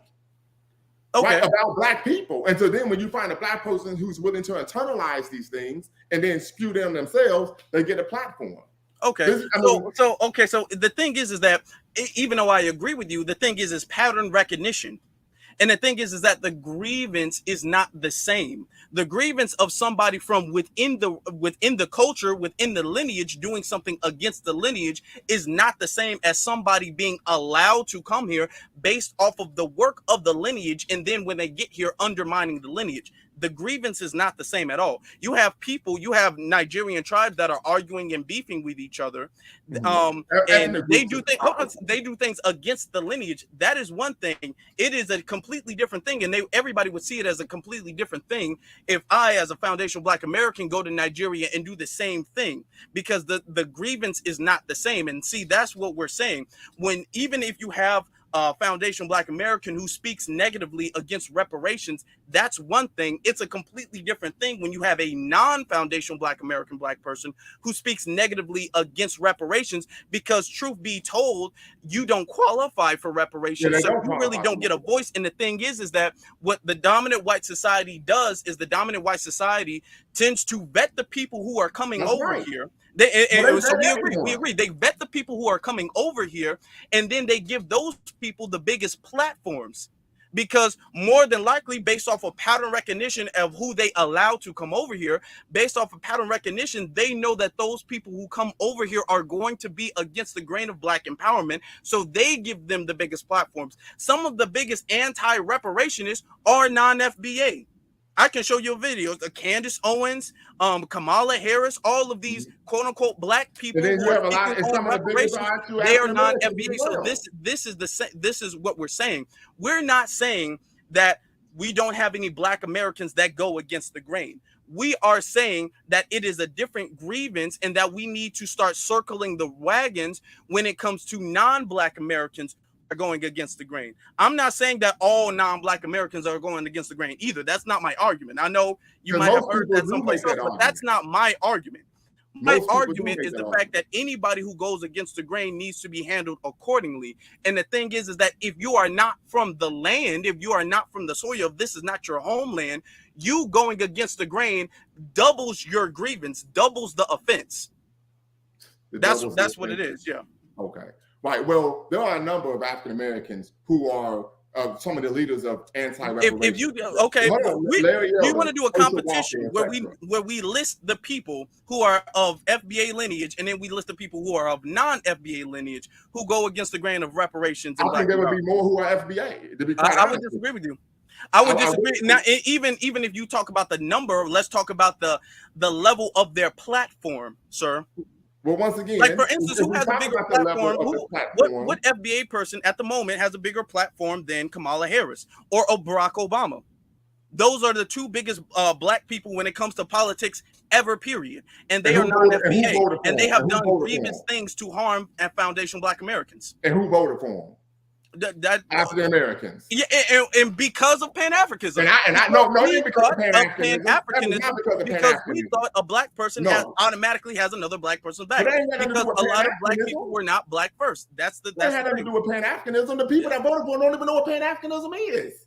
Well, according to you, Pan-Africanism is Black first, and they don't know what Black first is. But that's what you said. That's what you believe in is Black first. I believe, yes, Black first is people voted for them just because they were Black. They didn't even Yes, care what and the see, that is the flaw. But that wasn't That is the because flaw of of Pan-Africanism. voting for somebody. That is the flaw of voting for somebody because you believe that they are black. That doesn't matter who voted for them. You're Right. moving the goalpost there. No, You because are here's moving the the reality. When you goalpost, talk sir, about because it African-American doesn't matter politics, who voted for them. We're talking about the yeah. individual themselves. The individual themselves, both of Barack Obama But the and issue, Kamala Harris, two right. of the biggest people two of the biggest non-white people to ever get into politics are non-FBA, and they have a notorious history of harming foundational Black Americans. Now, So here's this the is issue. the thing Hold that on, we're let me saying. make The this dominant point. society hyper pedestalizes non-FBA You can people say the same thing who about harm foundational Black Americans. But the issue is, you made it because of Pan-Africanism. That is wholly inaccurate. The issue in African American politics. No, is I that, didn't say it. I didn't say that. I didn't say you that. said they voted for him because of Pan-Africanism. That's what No, you said. the concept of Pan-Africanism of every Black person has another Black So person back. you stated that they voted before them because of Pan-Africanism. That's what you said, sir. Okay, well, Now, allow me to clarify. Allow me to clarify then. The issue is, But that's not what I feel like you know what I meant, and you're being disingenuous. But okay. The issue is because in African American politics, Black people in America take symbolic victories over substantial victories, and we can agree on that. That's the issue. As long as the person looks like them, that does not change the argument of where they came from, though. As long as the person looks like them, as long as they pander to them and give these liberal talking points, and I got some hot sauce and fried chicken, and I went to see a Black Panther. Okay, then they will vote for them. They don't even ask. Okay, but my thing is that does not change where they came from, though. The issue is what? The issue is political immaturity. That's the issue. Can I ask you one question before you go? Is what I said wrong? Yes. What part of what I just said was inaccurate? You stated that they voted for them because of Pan-Africanism. No, what part of what I stated about them being non-FBA is inaccurate? I never said that was inaccurate. Okay, so that was the point I made. But okay, keep going, because I made my point, and you are admitting now that point is accurate, that they're not FBA. Yes. And you also concede to the fact that those are the two biggest people, biggest non-white people, to ever touch the political platform. Yes. And we have a number of other politicians like that too.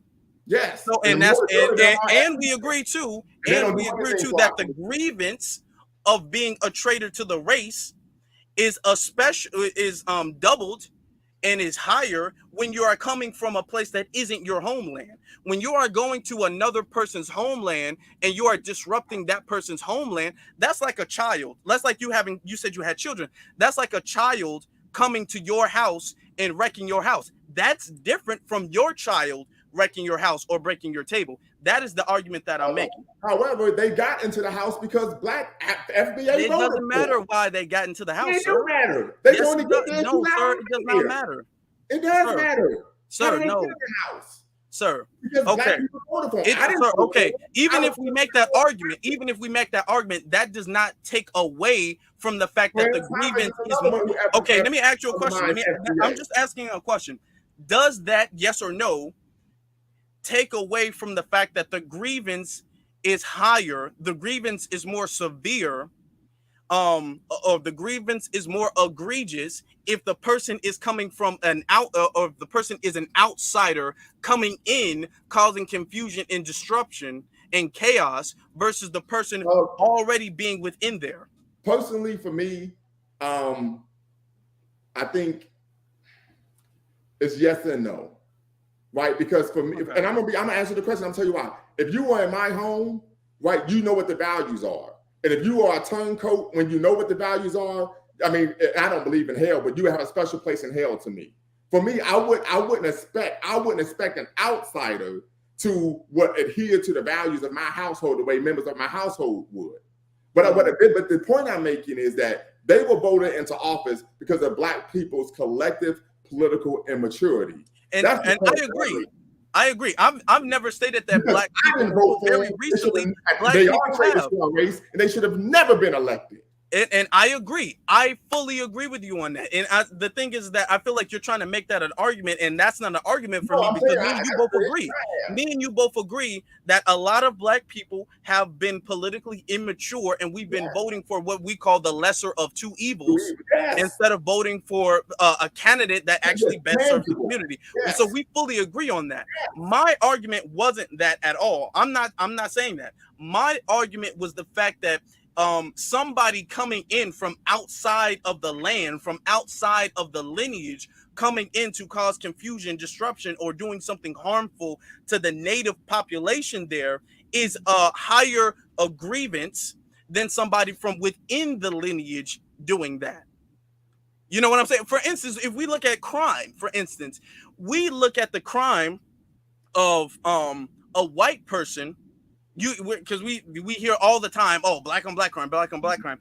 We look at the crime of a white person killing a white cop, killing a black person as a higher grievance than a black person killing another black person. They're still both bad, but one is far more severe. Well, a person from outside the race harming somebody from within inside the race is a far more egregious grievance. So let me go to that. So one of the reasons why many black people take umbrage, of course, with severe umbrage with the cop killing black people, and there's another reason. One, we know that's historical, right?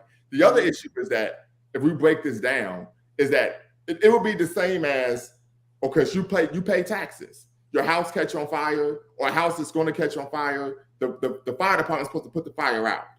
But instead, the fire department shows up and starts the fire, right? Okay. That's the same issue with the police, to where they're supposed to be protecting and serving, but actually they're killing, right? So that means that we're paying for something that we're not getting. That's an issue there. But I personally, and maybe it's just because of okay, well, let's change it from the police. But maybe it's because of my perspective of the 3 N's of Black power: self-respect, self-defense, and self-determination. I always tell people, I expect white people to be white people, just like I expect a dog to be a dog. But when let's change that then. But when a black person, for me, does harm to a black people, that really grinds my gears. I mean, it really does. I'm just being honest. I've been like this since I was a child. When we do stuff to ourselves, that really made me look like, what the hell? I expect them to do that. We should always be on guard against them because that's who they are. Well, but when we do it to ourselves, I really take issue with it. Okay, well, I take issue with that too, but I'm saying it's worse when they do it, because all people harm their own people, and that's unfortunate, but that's an unfortunate part of human history. White people harm white people, and they look at when a non-white person harms them, they look at that as more egregious, no matter what the situation is. When non-white people harm white people kill white people all the time. But the second a non-white person, most white nationalists, a black person does it, then they look at that as something. Can I ask you a question? They don't kill each other. White nationalists don't feel that way. In fact, when that white nationalist was in Kentucky and he shot up that Kroger's or whatever that place was, he stated, "No, whites, we don't kill whites." So white nationalists don't think like that. No. I disagree with that. Remember, Charlottesville, right? When that white nationalist ran that car and killed that white woman or whatever, they kill white people. Yeah, because they were considered nigger lovers. That's why. Yeah, but yes, so if you're a nigger lover, you consider a race traitor. Okay. So that makes and see, that is the thing. Yeah, and that's the argument I'm making. White people, you can look at white mass shooters. Most white mass shooters kill other white people. So I mean, white people do kill white people. The thing is that I'm talking about the white nationalist frame of reference. They don't think that way. Well, the thing is that wasn't his target. For instance, Kyle Rittenhouse, right? Kyle Rittenhouse's target wasn't white people, but white people got in the way. So Kyle Rittenhouse killed white people. Yeah, they will kill white people if they get in the way. They're not trying to. That's not their goal, to kill white people. A lot of the white nationalist goal, when they have a goal to kill specific black people, their goal isn't to kill white people. But if white people come in the way, then they will kill them. But this goes back to my argument before, when I was saying, as a Black American, me and you are both Black Americans, right? We know we have issues within our ethnic group. So does everybody else within our ethnic group. Okay. But it doesn't. You might have when we do harm to each other. That don't make you mad. It does make me mad, of course. Any harm that is done, any harm that is, it does not make me more mad. I'm gonna be honest. It does not make me more mad because I understand a lot of the harm that we do to each other it stems from the system of white supremacy. Right, and I would agree. So I understand those are victims. Those are victims acting out on their victimized state, which is unfortunate. But to be honest, every time I see a black person harm another black person, I trace that back to white supremacy, and I blame the origin of that. I blame white supremacy for that. Well, I believe in being self-determining. As I said, one of the 3 ends of Black Power is being self-determining. And so part of that means that irrespective of what they did, we have the ability to think and be think for ourselves and have agency. So part of the issue is if we always trace anything negative that we do to white supremacy, then there's no agency there. There's no. You're wrong. That's incorrect, because you can trace the origin back. Okay.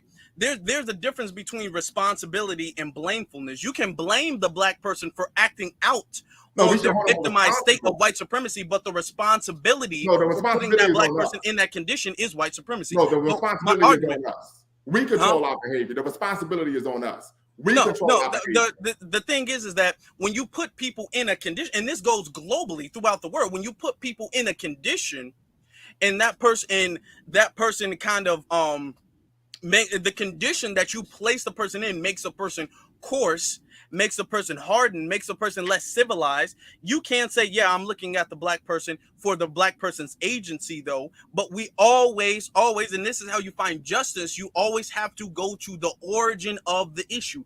The origin of the issue is white supremacy.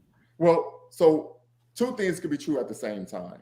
Number one, we know that when we talk about the racially disempowering, self-defeating, and self-destructive behavior that black people engage in, a lot of that is what internalized racism, internalized bigotry. We understand this is why, you unfortunately see individuals, you see sisters, they don't want to wear their real hair. You see brothers don't want to be educated. They call themselves the N-word. They see themselves as the N-word. They don't want to value education, all of that, right? However, I disagree with the N-word concept. Hold on. One of the things I've told my son since he was a toddler, and this is a reality, if you fail to control yourself, somebody else will. So growing up, when he lacked self-control, I say, who's controlling you? He would say, you are. Right? Dad is controlling me. But when you become an adult and you lack self-control, guess what happens? Now the sheriff's department is controlling you, and it's called the county jail.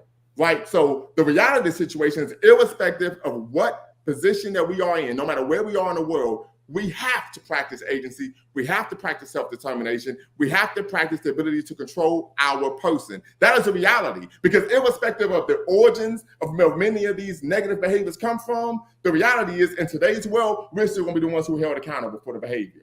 We've always have been, yes.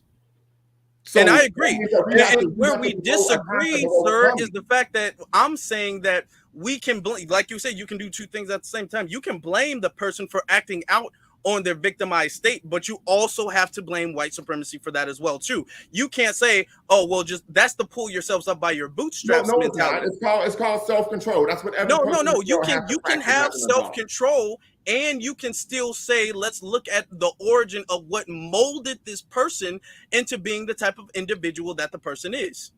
Well, see, here's the reality. Up into the 1960s, many of these issues that we find in the black community didn't even take place. So we didn't even behave. Let me ask you that. So we didn't even behave, and you can ask your question after I make my statement. We didn't even behave this way by and large, even through chattel enslavement, even through Reconstruction, even through the First Nadir, even through Jim Crowism. We wasn't acting like this. So I make the argument that a lot of these behaviors come from the intersection of 3 things: integration, the liberalization of black community values, and the breakdown of the black family unit. I would add a 4th, and I agree with that. And I would add a 4th thing, and I would add immigration. How do immigrants play a role in black people engaging in self-destructive behavior? I would add black immigration. How? How did people immigrate into America cause black African Americans to engage in self-destructive behavior? Well, the thing is that I didn't say one. I'm saying all 4 of those things. Okay, but can you tell me how that 4th because the thing is that when you bring those black people in, you bring those black people, and then you say, for instance, a Jamaican, a Caribbean, and Africa, all these Nigerians, they're all black. So all of their negative behaviors that they do that's contributed to black people. And when you say black people in America, you automatically have the assumption that you're talking about black Americans. There is no distinction between Nigerian doing a crime and African Americans. Sir, we're not talking about other people. We're sir, talking about no, the thing is that you're not letting me land my plane. So you're missing the point. Because you're not having answered the question. Because I'm getting to the question, sir. If I can answer the question, okay. The thing is that when you add those people in, and when those people do crimes, those are marked as black people's crimes. And I'm not talking about that. I'm talking about when we do crimes. Okay. But forget trying to lump in Caribbean immigrants. We're talking about just our community. Okay. How do immigrants affect what we do in our community? Foundation of Black American community. I ain't talking about nobody else. Okay. And I'm bringing up the numbers as to why, because you're saying, oh, no, I'm not talking about numbers. I'm talking about what we do. If I walk down the street and smack every black person I see, what does that have to do with a black immigrant? No, it doesn't have to do with it. Exactly. It doesn't have anything to do with them. Okay. It doesn't have anything to do with them. It comes down to what? 3 major issues: the liberalization of black community values, the breakdown of the black family, and integration. As I stated before, on my platform, you can't be intellectually disingenuous. I made that claim from the get-go. That's how I run my platform. And it really burns my grits when people are making intellectually disingenuous arguments. I don't care if a person disagrees with me. More power to you. My parents disagree with me. My sister disagrees with me. But when someone makes a claim that is factually inaccurate, I take umbrage with that. Sir, I believe that you're getting upset, and I'm with all due respect, you're getting upset at the fact that I'm just not agreeing with you. I'm adding on to what you're saying, and I'm not saying what you're saying is fundamentally flawed, but you're missing out key points. That's not you're missing those key points. My thing is, damn, sir, you invited me on here to speak, and you're not letting me speak. Damn, the whole time for me to make a point, I have to speak over you, sir. That's rude. Okay. When I have guests on my platform, I let them speak. You have barely let me speak this entire time, sir. And well, I'm gonna tell you this, and this is something I do with everyone, including my parents. If you start saying something that is factually dishonest or incorrect, I cut a person off.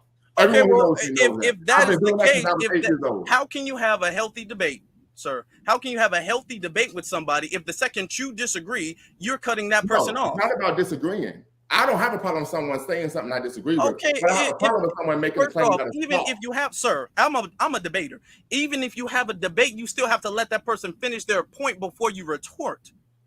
The second you hear something that you say is inaccurate, you're cutting the person. No. That's not how you have a healthy debate. As you just stated, you've invited me on here. I've barely spoken the whole time. And every time I have to speak, it's almost like I have to argue with you to speak because I don't have a free chance to really land my plane.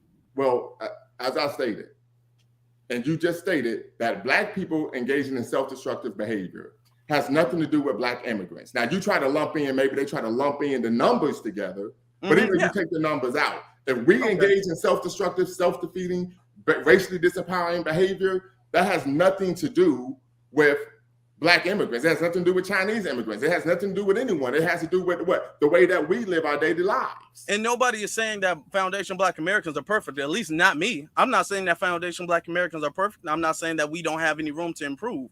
But what I am saying is that just because we have room to improve does not mean that we should ignore the fact that we have other people coming from outside of the country, other black people coming from outside of the country who are doing things that are harming. Not all, of course not. I'm not saying all, but we do have to focus on the people who are, because that is a higher offense than the people from inside the culture doing it.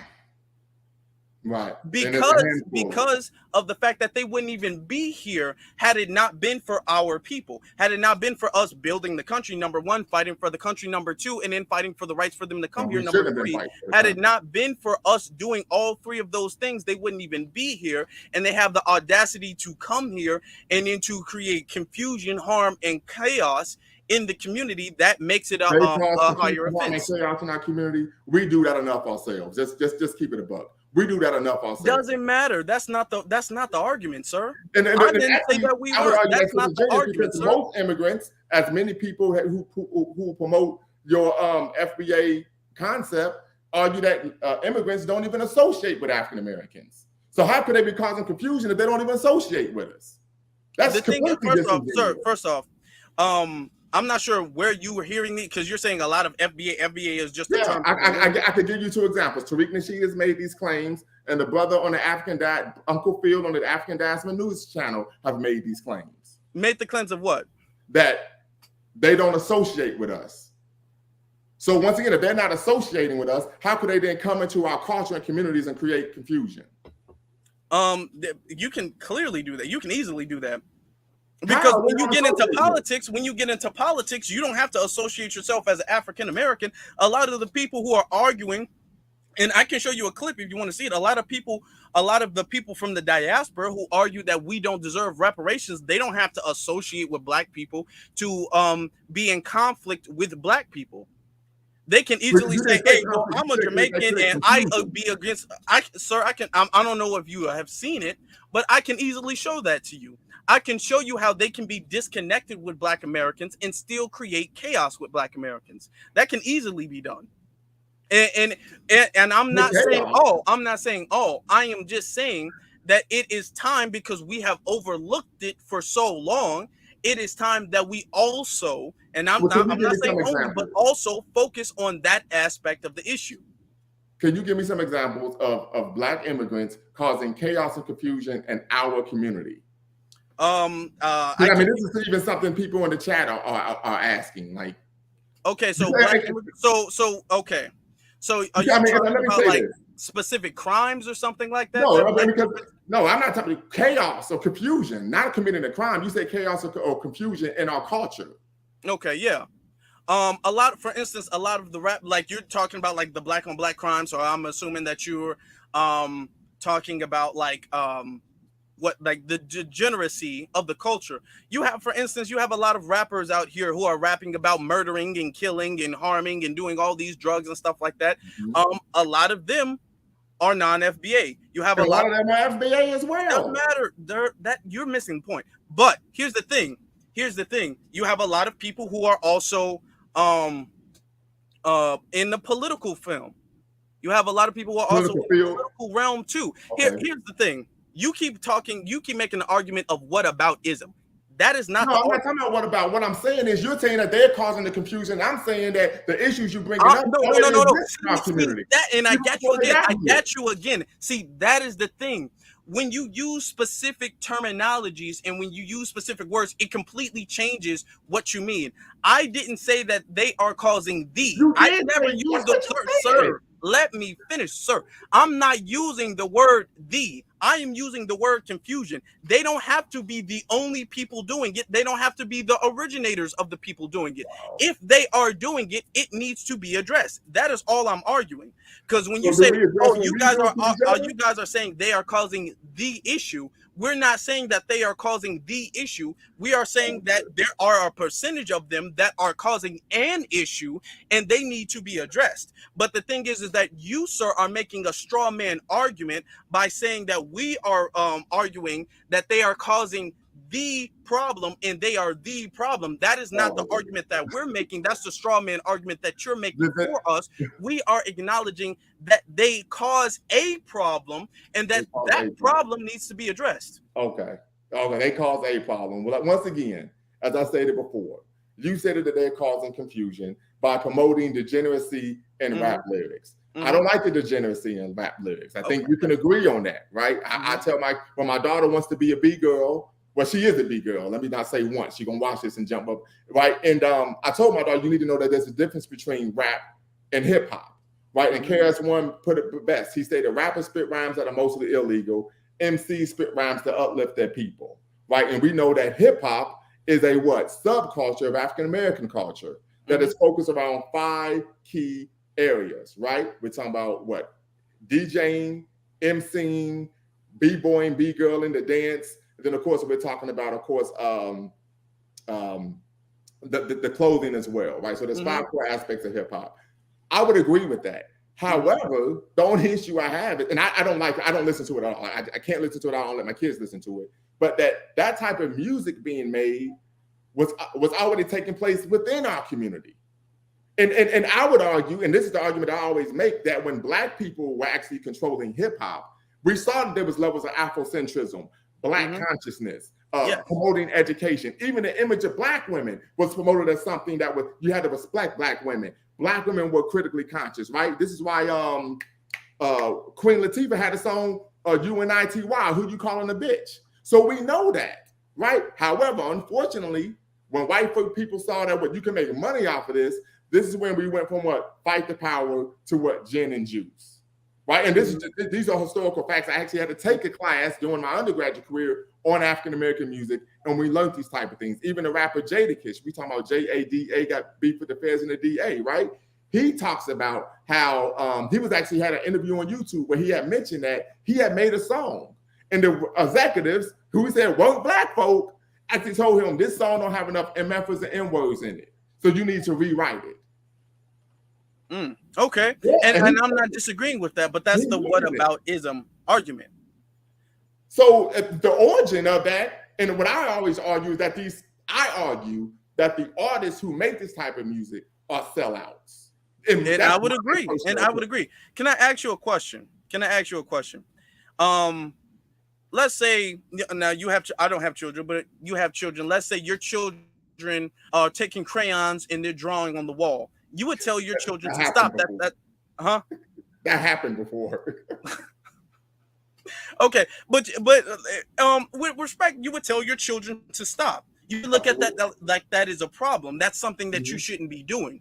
Now, if your nephews and nieces came over, let's say they were the same age, and they were drawing and they were coloring on the wall, you would look at that like, dude, first off, okay, my kid's doing it is one thing, but this isn't even your house. So when you're in somebody else's house, you need to be on your best behavior. As this is in our culture. When we go to other people's house, our parents tell us we need to make sure we're on our best behavior. So when you're going into somebody else's house, when you're going into somebody else's country, their homeland, you need to make sure that you're on your best behavior. You can't look at it and be all like, oh, well, they're doing it too. Okay, they're doing it and it's problematic when they do it. But the thing is that it's a difference from them doing it versus you doing it, because you have a higher standard, because this is not your homeland. This is not your country. Okay, so let me answer the question. Let me answer the question, right? And you kind of brought it close to home because I do have nieces and nephews, even though they're adults now. The issue is, it would be one thing for me to take umbrage with that if I didn't create a culture in which degeneracy was okay in my household, right? So it would be one issue. Well, in my home, we promote what? Black power. I even teach my children when it comes to their grades, A is for African, B is for Black, C is for Caucasian. Don't bring no C's up in my house. And we associate whiteness with being mediocre in our household, in my household, right? Okay. So we believe in African and Black excellence, right? However, the issue is, if I was promoting a culture in my home of degeneracy, and then my niece and nephew came to my home and engaged in the same degenerate behavior, and I jumped on them, it would be, in my opinion, hypocritical. Well, the thing is that I agree with that concept, but the thing is that it's not as if we have not already been giving pushback to foundational Black Americans who do things against Black Americans. It's not as if we aren't giving pushback to our coons, our sellouts, our Sambos. I feel like the argument, and maybe you're not making this on purpose, but I feel like the argument that you're making is the fact that when FBA do something wrong, we let that slide without anything being said to it. But we're hyper. Yeah, but the thing is that our culture really doesn't do that. Our culture addresses that. But the thing is that we do address when our people do things wrong. I remember growing up in the era where rappers were highly criticized. Foundational Black American rappers were highly criticized for their problematic statements and their problematic degenerate music and gang culture and all of that stuff. We have and do criticize our own people. It's not as if we're only criticizing people from the diaspora, but we're saying the only argument that we're making is that when we criticize our people and when we criticize their people, we're not using the same foundation, because this is not their homeland.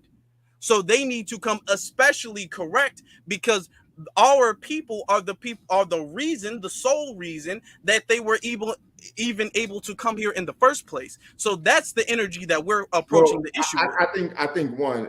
I think there's a number of things there, right? First and foremost, people are able to immigrate to this country because the white power structure allows them to. Yeah, it's historically incorrect. Keep going. That's number one. No, it is, because laws were passed to allow immigrants to come see, and this is where you miss a lot of the detail. Didn't you make the argument that the devil is in the details? Yes. So I'm sure you are aware of the fact that they did not want black immigrants to come to this to immigrate here. Yes, after 1965, very few black immigrants, and it was not black American immigrants who fought for the rights for them to come over here in the numbers that they did, because the white power structure did not want pretty much any immigration outside of white European immigration. That's and correct. It was black Americans who fought for non-white people to come here. Right. Based off of that movement that black people had, by the law, they are what's the name of the movement that black people had to get non-white immigrants to come to America? I'm sorry? What was the name of the movement? It was the Civil Rights Movement. It happened during the Civil Rights Movement. The Civil Rights Movement had to do with black people receiving rights from this government. It didn't have anything to do with integration. There was multiple things fought during the Civil Rights Movement. I'm aware of that. I'm published on the Civil Rights Movement, the Black Power Movement. So maybe you should look at my videos, because I've done videos on it. Another thing too. Hold on, you asked me a question. I'm going to answer it. Okay, go ahead. Okay, because we were having a conversation about someone else comes in your home, so on and so forth. The other issue, the point that I want to make is, we have no control over how any group of people that come here behave. Right? We don't have any social, political, or economic control to tell anyone to do anything. Right? And I've always made the argument that if you really want to combat anti-blackness, you need to go to the entity that's responsible for it. Right. Okay. This is number one. I always take that position, right? Because what happens is we're just fighting each other over peanuts. The other issue is, I come in contact with black immigrants all the time. I've never had a negative experience with one. Ever. Okay. I mean, it's anecdotal, but this is my lived experience. I've never had a negative experience in my entire life with a black immigrant. So the whole concept of they're coming over here and causing confusion because they're promoting negative rap lyrics. Well, here's the reality. If African Americans didn't like degenerate music, African Americans wouldn't listen to it. That's flawed logic, sir, because you can make the same. Sir, first off, in the Immigration Act, I just Googled it. It's only a Google away. It was the Immigration Act in 1965. That is during the Civil Rights Movement. I said it was okay, so yeah, that's due to us. So they're here due to us. But to touch on what you said, most of the interactions that you can have with police can be positive interactions. That does not mean that the police are not harming black people. Well, I don't know about with the police now. I'm saying the principle of the same art. I can't speak to that, but I don't know about that. I'm saying because you said, okay, well, most of the interactions that you have with people from the diaspora are good interactions. Mm-hmm. So I don't understand what you're saying. I'm not saying that most of the interactions that Africans from the diaspora are having with black Americans are bad interactions. I'm not even saying that all of them are bad people or all of them go against the grain. I'm saying that the ones that go against the grain, we need to focus. First off, we need to circle the wagons when it comes to everybody that goes against the grain. But the people who go against the grain and it is not their homeland, that is double the offense, double the grievance. No matter what the percentage of those people are, the fact that those people are doing it, it makes it double the offense. And so how do you, and the circling the wagons. And so what takes place? So you have a person, let's say from the Congo, the DRC, the home of Patrice Lumumba, and they're out here speaking ill, talking about no reparations, no nothing for black folk, right? So how do you handle that? So how do you address that issue? Well, the thing is that we address that by gatekeeping in the beginning, because when it comes to the argument of reparations, what does that mean? What does gatekeeping mean? Okay, the gatekeeping, the thing is we're gatekeeping reparations. We're closing the bar, and we're putting the classifications on reparations, which is why in the beginning of our conversation I said that terminology is very important. These people from outside of the lineage, they do not get a voice to say whether they agree or disagree with reparations. And how do They you don't keep even them really from get an having that opinion. voice? They don't get an opinion on that subject. No, they don't. But how do you keep them from giving an opinion? The thing is that we keep them from, we call them out. We address the fact that they're not from here, so they don't deserve to have a voice on that. The issue is that we weren't doing that before, so they were using the fact that they are another black melanated person, and they were speaking as if they qualified the same way we qualify. But when they sit at the table and we say, hey, you're from Nigeria, you're from Jamaica, you're from Haiti, you're from Ghana, you don't even qualify to sit at this table. Everything they say is really null and void at that point. Right, but and that's what we've been doing. You can't keep this is America. You can't keep someone from saying it doesn't matter. It doesn't matter. We can't keep them from sitting at the table. They can sit at the table and they can just go blabber all their mouth. They can talk all they want to, but everything they say is discredited after we state the fact that they don't qualify. Once again, when have black immigrants been in a meeting with African Americans who were trying to get some type of redress from the government? When has that actually taken place? Well, that took place recently in the California meeting, the California Commission about reparations. Mm-hmm. You have black immigrants who are saying that reparations shouldn't be lineage-based. Reparations should actually be race-based. Could you tell me what the names of some of those immigrants? I apologize for that. I can't. I don't remember I'm not that great with names, so I do apologize. So let me ask you this. So I take it this was a policy meeting amongst the California legislature. Yes. Yeah. Mm-hmm. And so the individuals who were in those meetings were elected officials. I would assume so, yeah. Okay, so what you're saying is that you would want African Americans at FBA to then ask those individuals who aren't African Americans to recluse themselves from those conversations. Is that what you're saying? Yes, that's what should happen. Okay, and if they don't recluse themselves in the conversation, you would say that they need to be voting yes for reparations, one, and that for two, they should be arguing that the reparations should be based on African American lineage only. Foundation Black American lineage, yes. African American lineage, okay. Okay, we're the terms, the semantics. Okay, yeah. Now that is something I would agree with. Okay. Yes. One, if you're going to vote on something that got to do with us, you better be voting. And typically, that's how it's supposed to work. The politician's supposed to represent their demographic. They want this. You're supposed to go up to Capitol Hill and say, we want this. And then two, most of the time, this does happen in certain communities. If the individual is wanting to vote against the interests of the community, they will recluse themselves from the vote because if the community is politically mature, then what will happen is they won't vote for the person during the next election cycle. Mm-hmm. So I would think that, in our opinion, for any black person who isn't engaging in actions politically that are beneficial to our community, we have to make sure we don't vote for them in the next election cycle. However, what happens is, unfortunately, in our community, every election cycle, we keep voting for the same people who are doing nothing. So it has to go beyond the rhetoric to actual action. Okay, and we can agree on that part. And the action needs to be substantial. You're being a race trader. You're not working to the benefit of our community. So we're not going to reelect. And here's the bigger issue. And Dr. Amos Wilson talks about this in his book, Blueprint for Black Power. He says not only should we not vote for the person, we need to be as responsible and on code enough to do run our own candidates for office. Exactly, yes. Right?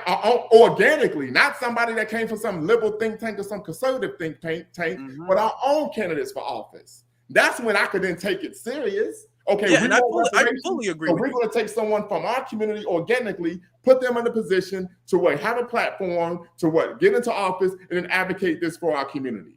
This is something that Shirley Chisholm did. Now, Shirley Chisholm wasn't an African American. She was from Barbados, but her whole goal while she was in Congress was to bring bread and butter issues, tangible financial benefits to the black community that she represented in Brooklyn.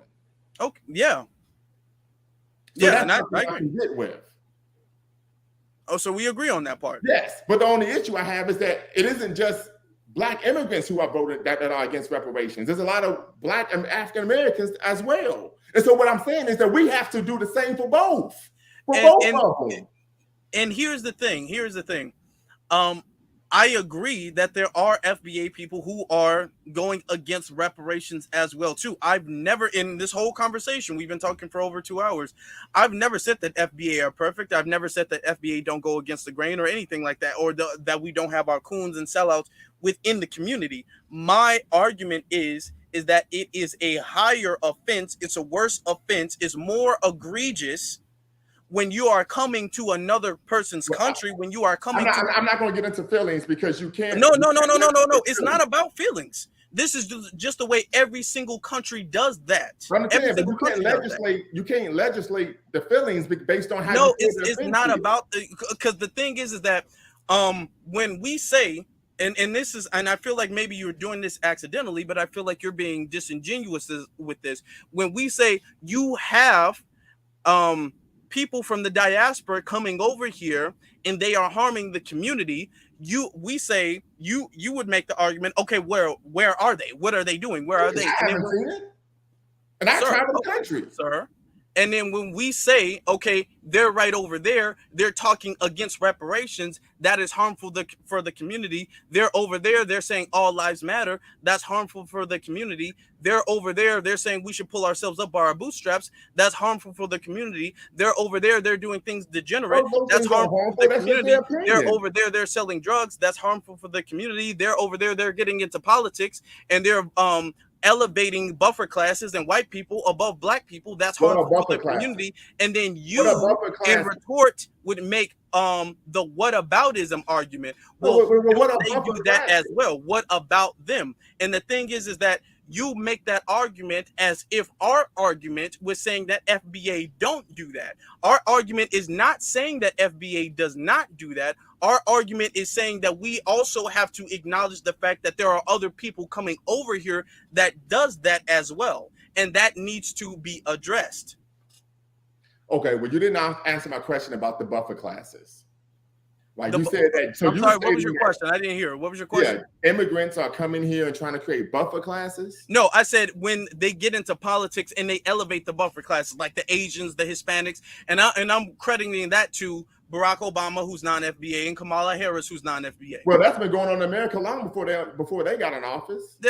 But see, and that's the thing. That's the whataboutism. Sir, I'm saying that's the whataboutism argument. You're crediting it to them, and what I'm saying is the credit doesn't go to them because it's been going on for a long time. I didn't say they started it, but they do it. You say credited. That's what it means. No, sir. When I say credited, I'm meaning for the fact that when I made the argument that there are people who come over here, get into politics, and that they elevate the buffer classes, I'm referring to Barack Obama and Kamala Harris. That's what I mean by that. Okay. And there are also other politicians who do the same thing. That's the whataboutism argument, sir. Because what I'm saying is then you need to address everyone who's doing that. And I do. And here's the thing. This is the flaw that we have when it comes to Black First versus Pan-Africanism. This is the flaw that we have because Pan-Africanists are very narrow-minded, and I'm not. This is not an insult to you at all. This is not an insult to you at all. But I'm saying Pan-Africanists, they are only focused on the fact that we address the Africans who are off code and the Africans who go against the grain, and they do not address the fact that we have and we continue to address the fact that a lot of other non-African, non-Black people are harming Black people as well too. We can make spaces, we can make documentaries, we can do protests against the Hispanics, and then it's like this. It's not. No, it is, sir. Here's the thing. So how could you then give me a definition of what Pan-Africanism is? That we can go against global in nature, not narrow. We can go against Hispanics for a whole month, and then the next week after the month is over, then when we address somebody from the diaspora, then it's like, oh my God, all you guys are talking about is Africans from the diaspora. That's all you see. That's a straw man argument, sir. You're making an argument based off of things that we are not making. You're making statements based off, or you're reframing our argument, our ideology based off of things that we are not doing and we are not saying. FBA people 100% based off what they've said. No, sir, you can't say that. 100%. FBA people are the ones saying who are FBA people? Social Security. Because you're talking to an FBA person right now, and that's not something I've said. That's not something you said, but I named the ones that did. Okay, so what And if the they things that say they that were though? saying were historically accurate. One Were individual or historically two inaccurate. individuals don't represent FBA. Well, I'm quoting the progenitor of the concept, the guy who Yeah, created the no, he's concept. not the progenitor of the concept. Tariq Nasheed is not the Foundation of Black progenitor of the Americans. concept. So who came up with the term Foundation of Black Now, Americans? he coined the term Foundation of Black Exactly. So that Americans. means he came up with it. No, you're saying the concept. He did not come up with the Just concept. like Henry Sylvester Williams coined the term Pan-Africanism. He's the one who came up with it. First off, coining a term and coming up with a concept to that thing is not the same thing, because people, you had Dr. Claude Anderson, and he was referring to us as Native Black Americans, our own specific lineage, way before Tariq Nasheed did it. So Tariq Nasheed came up with the term, and yes, I agree with that, but he did not create the concept of us being our own specific lineage. That's been around longer than Tariq Nasheed's word for Pan-Africanism.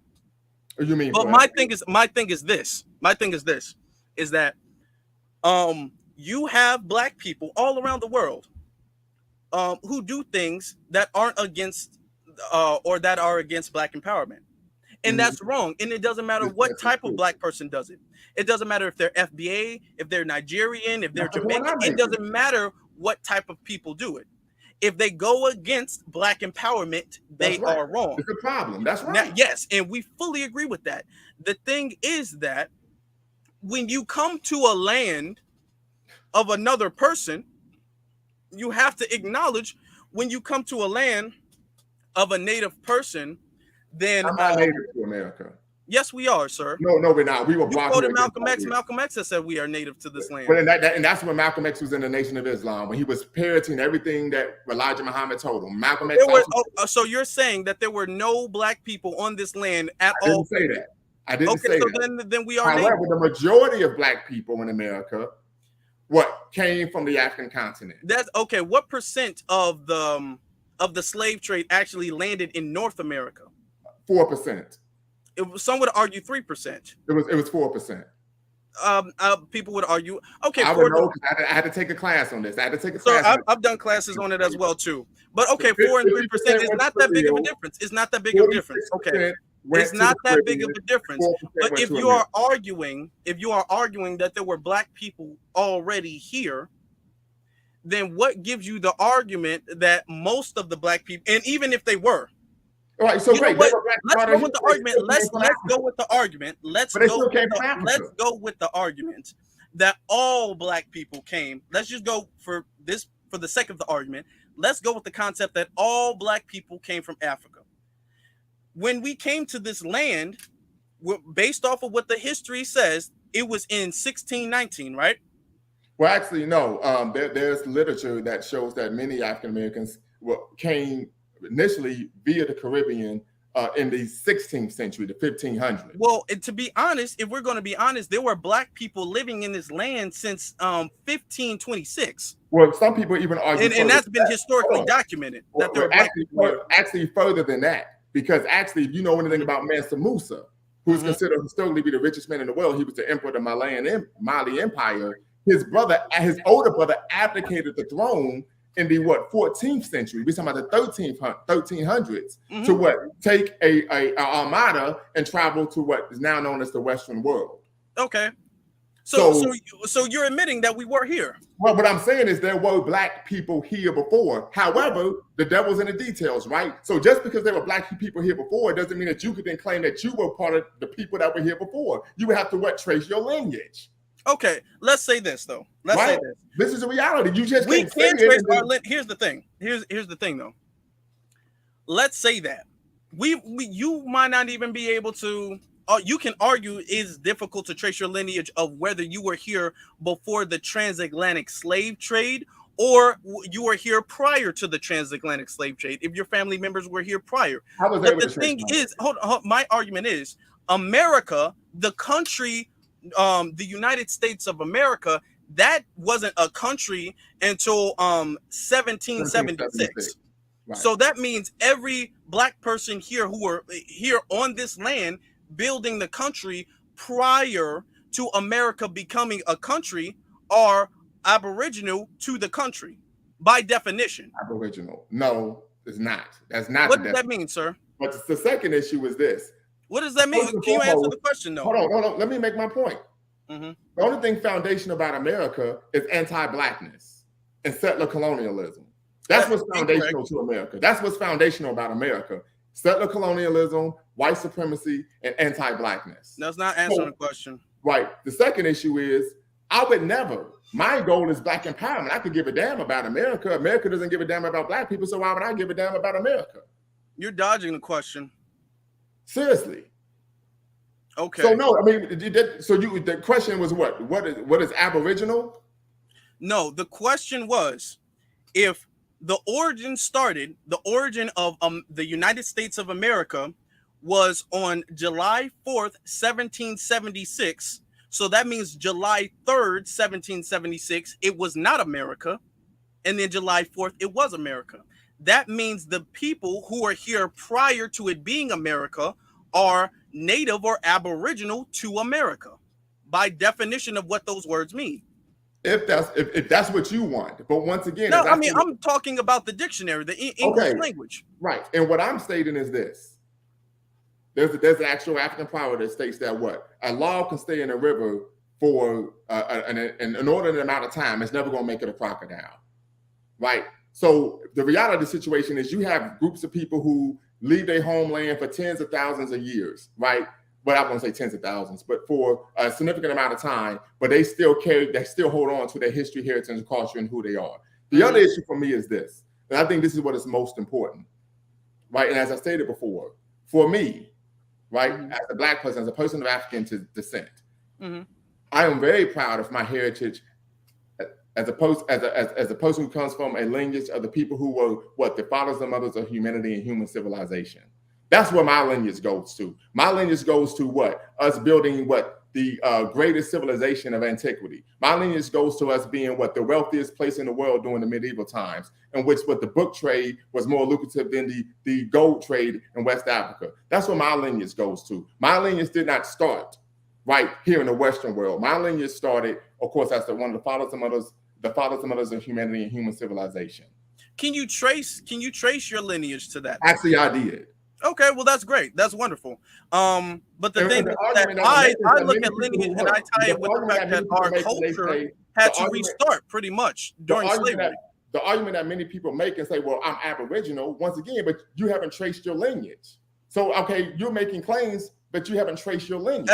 But the thing is, if you can trace your lineage prior to 1776, then you can argue that you are Aboriginal to the lineage. Okay, let me ask you a question, because you never answered it. You never answered the question. You never answered the question, sir. What does Aboriginal mean? What does Aboriginal mean? The term Aboriginal means is the term of people who were living in a land prior to the arrival of colonialists. Okay. The term Aboriginal, can we look this up in the dictionary? Yes, I just looked it up. That's what it means. Okay. I can put it up right now. Okay, let me look it up. Okay. Aboriginal. If you want me to. Okay. If you can actually show it on the Jumbotron too. Yes, absolutely. I'm going to do that. Well, not the Jumbotron. I'm used to right now. I know what you mean. It's all good. Hold on. Let me put it up this way. I got to pull up another. All right, here we go.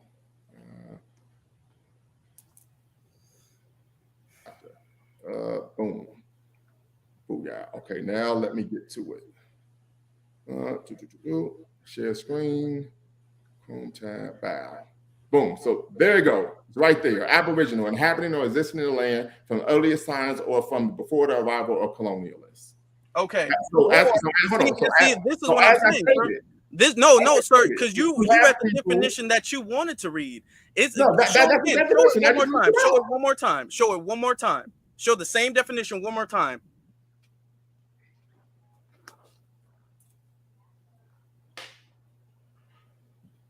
Okay. Inhabiting or existing in a land from its earliest times or before. The thing is that or means that it has multiple definitions. Or means either or. Or means that there is more than one. Okay.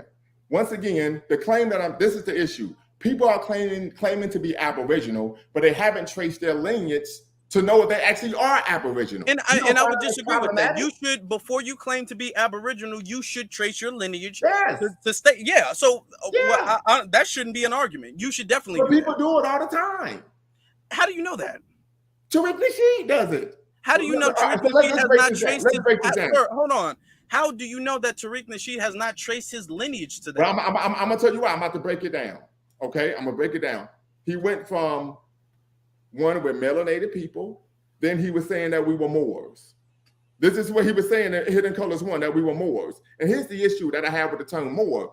Being a Moor, for some people designated being Moor as black, but being a Moor was a political designation, not a racial one. So you had Moors who were blacks, you had Moors who were Arabs, you had Moors who were Berbers, you had Moors who were white Europeans, right? You could Google these things and find this out. Then it was what?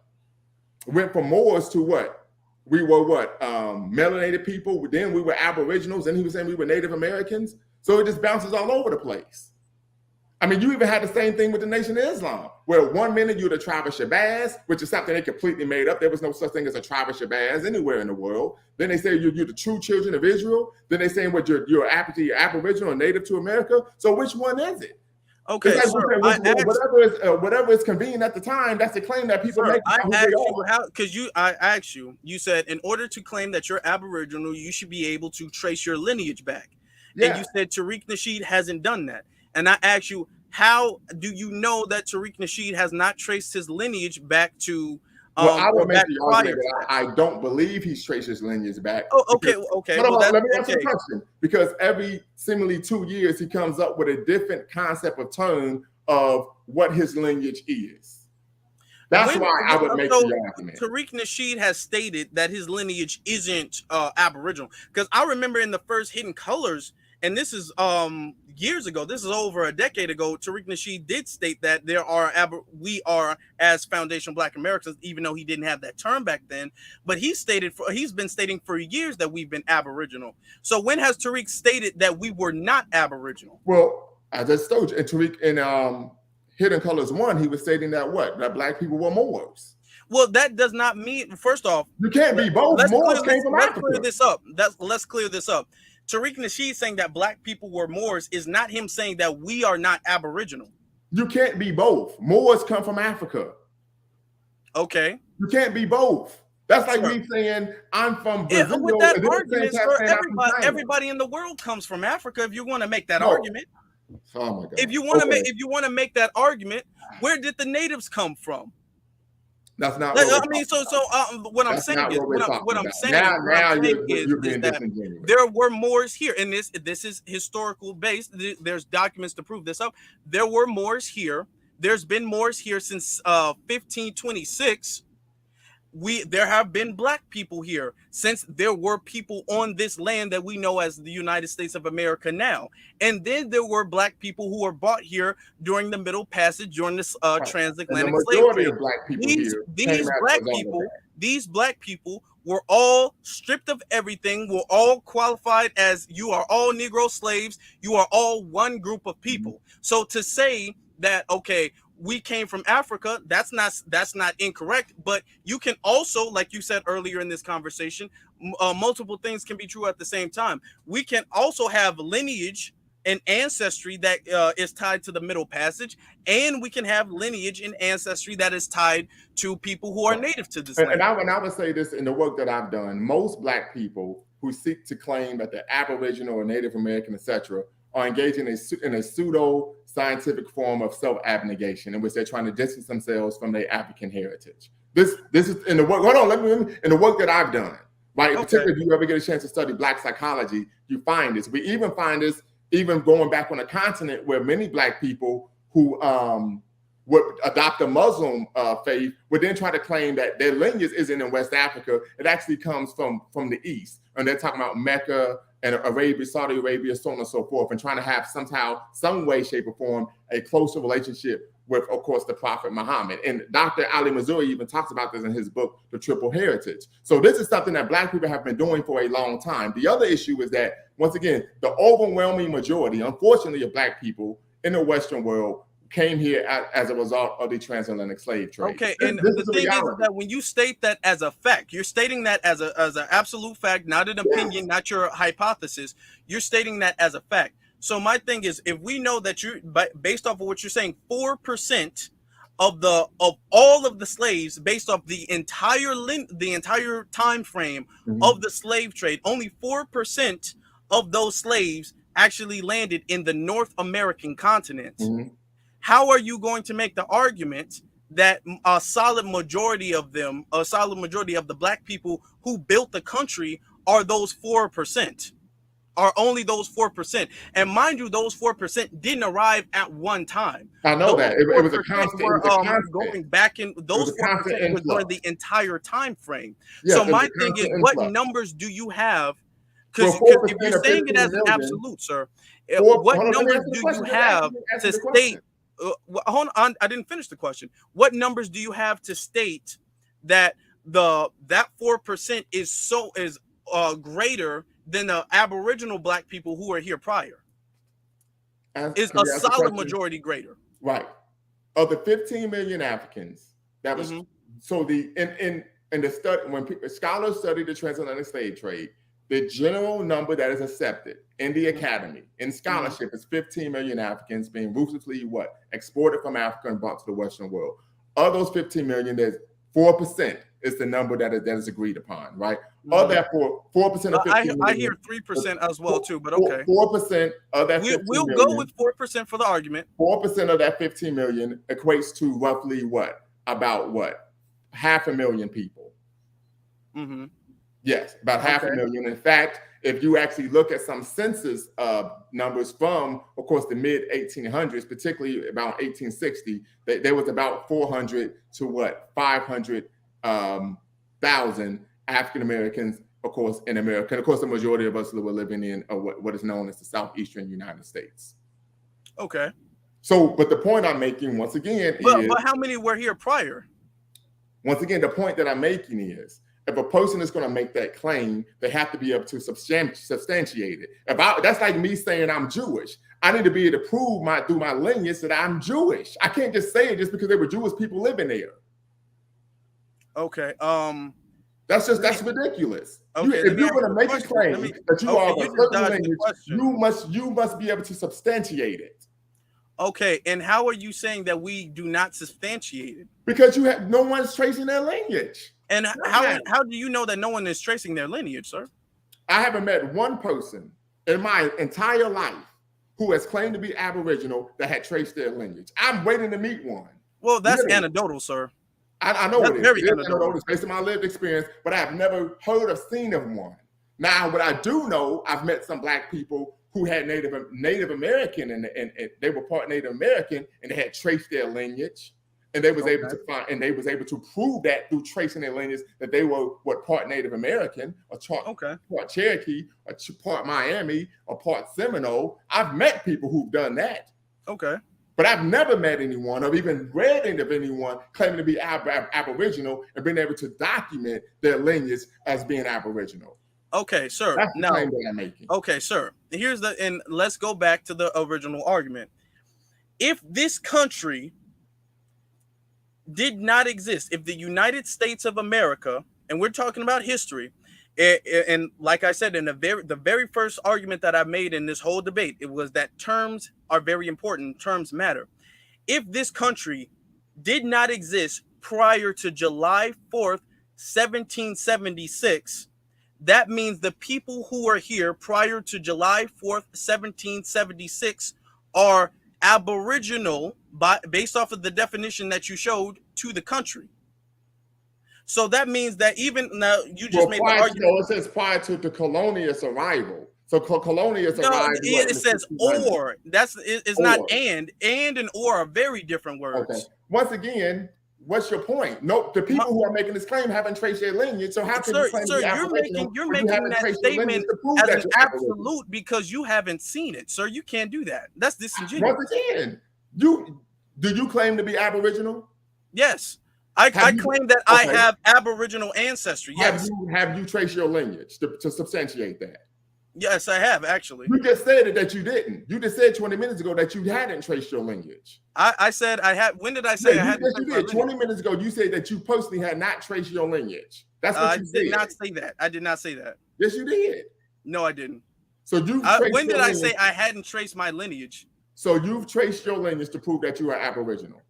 Yes, sir. My family did it in 2017 when we went because my family is actually from the South. So my family during family reunion, we all went down to the South, all the way back, and we all had a big family thing where we looked at our family tree and we all traced our family lineage all together. It was a beautiful thing, actually. So right. yeah, So how far back did it go? Huh? How far back did it go? How far back did it go? On my father's side, it went back all the way to 18. It went all the way back to 18, either 24 or 25. Okay. Yeah. So 1825, that's not Aboriginal. Okay, well, where did the black people come from then? Once again, you said Aboriginal is prior to 1776. 1825 is not prior to 1776. Okay, so based off your argument, though, based off of your argument, those black people are not from this. Most black people are not from this land. Based off of what you said. Correct. And this is where you're tripping up over your own words, because based off of what you said, they're not they weren't here prior to this land. They got here. I didn't say it was here. I said there was okay, sir. When did the slave trade end? We're talking about the last black cargo to come to America was in the late 19th century.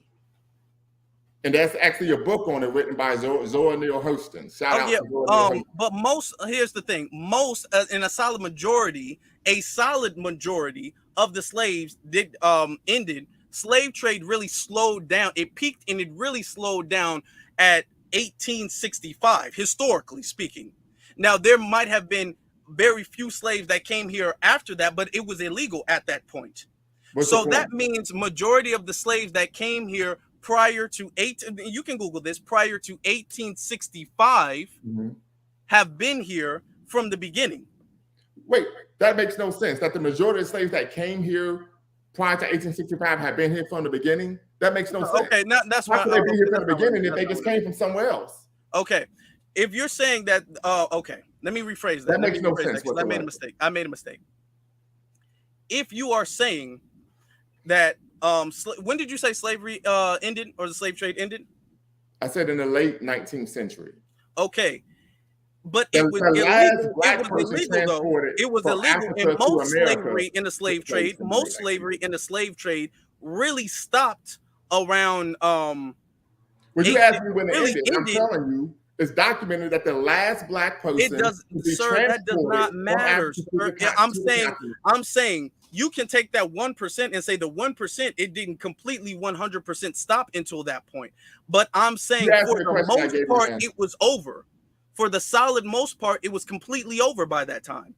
By 1865, it was over years before then. Slavery, the slave trade had its peak, and then it didn't. I know this. However, you asked me. My thing is that if I can trace my family all the way back to that, and I'm still doing research to trace my family back to 1825. That's not Aboriginal. Aboriginal is sir. If I can speak, sir, sir, okay. If I can trace my family back to that point, all right, it is very logical, because based off of the fact now you know what, based off of the fact that most of the slaves that were in this country had been in this country prior and building this country and intermingling with people in this country prior to 1776. I didn't say that all 100% of my family are Aboriginal. I said I have Aboriginal ancestry in my family. That's not what you said, man. Yes, I have Aboriginal ancestry in my family. Okay, well, let me rephrase what I said then. That's what you said. You said you were Aboriginal. And I still would make the argument that black people who were brought from Africa to America, just because we were brought here before 1776 makes us Aboriginal to America. By definition, you just looked it up, sir, and it was. But I'm saying is that I'm not saying we're 100% Aboriginal as if we did not come from Africa. I didn't make that argument. I'm making the argument that I've shown this in my video. I'll send it to you later. But I showed this in my video where they're saying that the further back you go, the more likely it is that you are tied to black Aboriginals, because even you stated that there were black Aboriginals here who were in the slave trade, who are in. I never said in the slave trade. Who are in the slavery. In slavery. I never said that. What I stated, I'm saying that there was a mixture of black people who were here based off of the Middle Passage and who are here as Aboriginals. They were all a mixture of people. And what this is I'm historically arguing proven. is that there was a very small It doesn't amount matter. First off, in comparison. to be honest, you still haven't proved how small that number is. All you did was prove the number of black people who came here from from Africa. Yes, You haven't that's been right. able to prove, because for you to say it's Well, a very the small reason percent, is because you no would have one to give the number of black people who were here because no one prior can. to the Middle Passage. Because no one can. There isn't any information. Okay, so if there's no one can, you can't say as an absolute that it's a very small. In your opinion, and maybe in your research, you can conclude based off of your own opinion that is very small, but you can't say, if I say it wasn't, you can't say that's incorrect. Well, once again, because you can't disprove that. Well, once again, based on the research, right? Based so off your personal conclusions based on research. Based off your conclusion.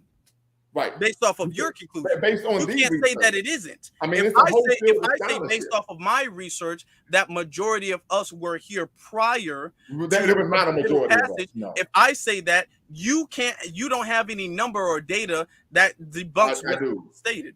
The majority of black people. If you did, sir, you would be able to give me the number of black people who were here prior to the Middle Passage, and you said you can't do that. You just said you can't do that. Once again, as I stated before, this is what we call someone wanting to be something else other than they are. Okay, you're getting into strongman arguments and gaslighting. If you want to be Aboriginal American, rather than a person of African descent, that is trying to write with me. Why can I not be both? Once again, you can be whatever you want. Okay. Right? Because everyone has the right to be self-determining. Okay. Just like people have the right to say they're a woman when they're really a man. It ain't my thing, right? It's not my thing, but that's not the same thing at all, sir. And once again, people all the time claim that they're of a different lineage, a different heritage, different nationality than they actually are. I could care less. I'm more concerned with people who are proud of their African history, heritage, and culture. And understand that as black people, because I stated that we have mixture. Why does that mean we cannot be proud of that? Well, once again, why does it have to be an either or type thing? Well, once again, for me, even if I was mixed with something, I wouldn't even want to be. If I was mixed with Native American, I wouldn't want to claim that I'm Native American. If I did have somebody in me, I wouldn't even want to claim that because I'm proud of being African. Okay. So for me, I'm not into that. I'm not trying to be. I'm not into multiculturalism. I'm into Black power. See, the thing is that it's not multiculturalism because, historically speaking, our culture was stripped from us during slavery. So we had to really originated. We created our own culture.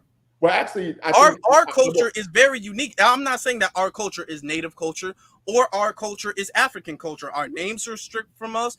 For the most part, our names, our religion, our history, and all of that stuff was stripped from us. So we really had to start from the beginning.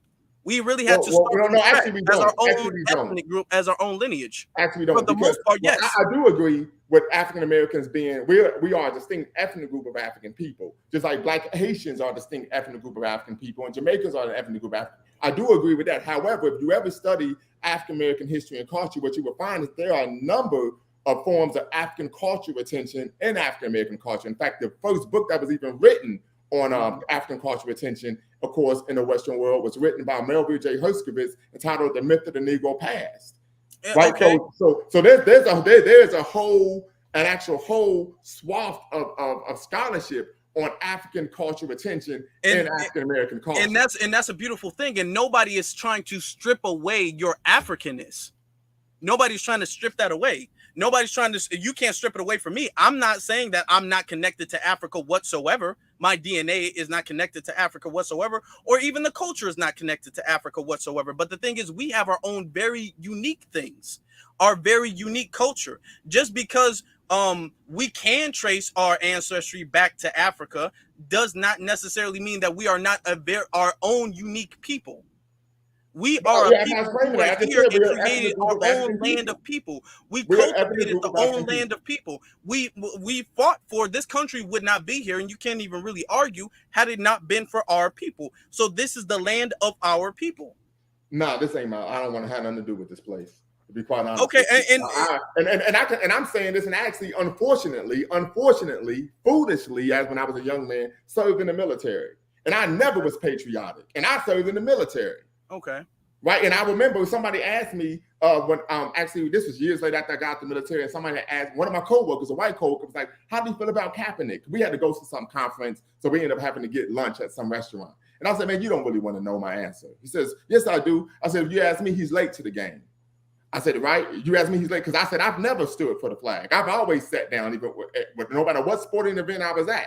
Even my children, we don't do that. At a very early age, I made them aware of that flag, I said it was under the American flag that black soldiers were what? Hung in uniform when they came back from World War I. It was under the American flag that we had the Tuskegee experiment. It was under the American flag that black women suffered forced sterilizations in what? The South. It was under the American flag that we had what? The Red Summer of 1919, right? So now I went on and he just said, okay, you made your point. So I would never be pro-America, but I would always be pro-black people.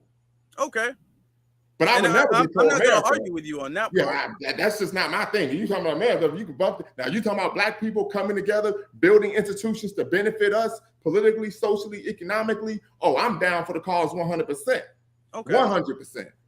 But when you start talking America, I can't have nothing to do with that. But what I will say is this, and we're going to have to close that. Matter of fact, what we find is that the basis of most black people, not only here in America, but throughout the world, particularly in diaspora, having being proud of who they are is based on learning about their history, heritage, and culture, right? As a free, proud, and productive people, right? So I actually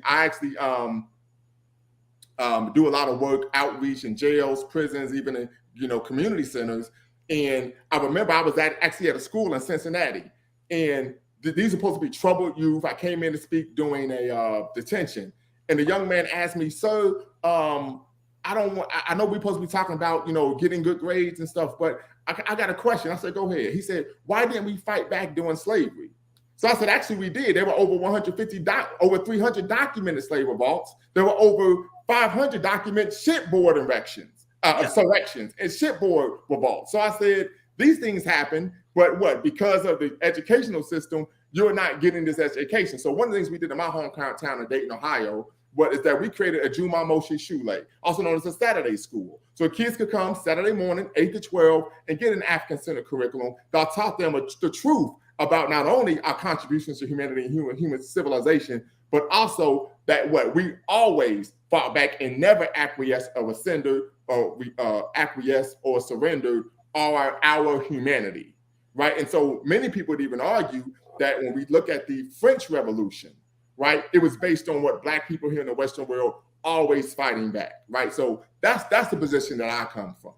Okay, and I would agree with that. We have a culture of fighting back, fighting against white supremacy. I fully agree with that. And to sum things up, and I know you're closing, we've almost been on for three hours, and we can disagree. We can agree to disagree respectfully. Mm-hmm. You know what I'm saying? There's no animosity. I'm not going to be sneak dissing you. You're not going to be sneak dissing me. We've had a conversation.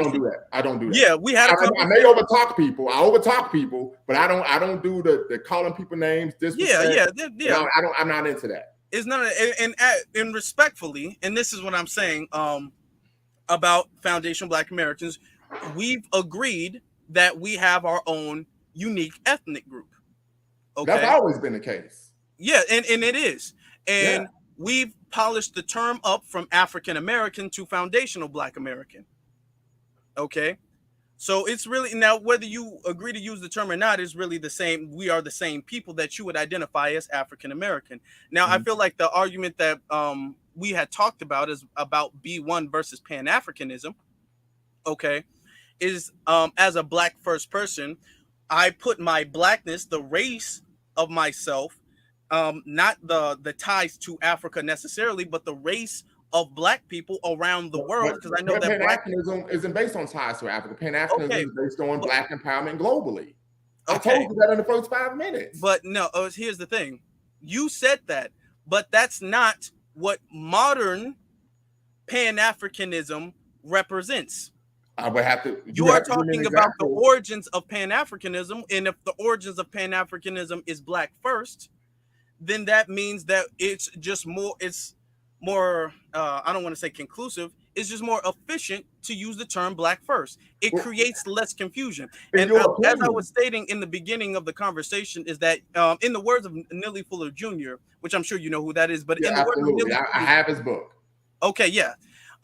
You should always use the terminology that causes the least amount of confusion. And if based off of what you're saying, if you have to constantly reteach what Pan-Africanism is versus that person's version of Pan-Africanism versus the origin of Pan-Africanism, and if it's really the same thing as being black first, so you say, then it's more efficient to use black first because that causes less confusion. Well, and this is the issue. The reason why there's a confusion regarding what Pan-Africanism is because you have people going around misrepresenting what it is. But right? Hold on. Just like you can have people going around misrepresenting what B1 means. I've heard people say, and this is, I'm not, just being contrarian.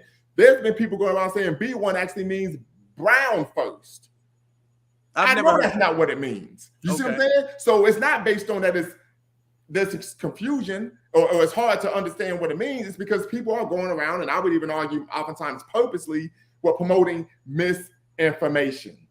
It's just a reality. But as I stated, the basis of a Pan-Africanism, even to this day, is based on black people, wherever you are in the world, working together. Those are people who are about that life, because not every black person is about that life, but working to not only build political and economic power, because we know the basis of the issues we face isn't based on either not only a educational gap or even a wealth gap. It's based on a power gap.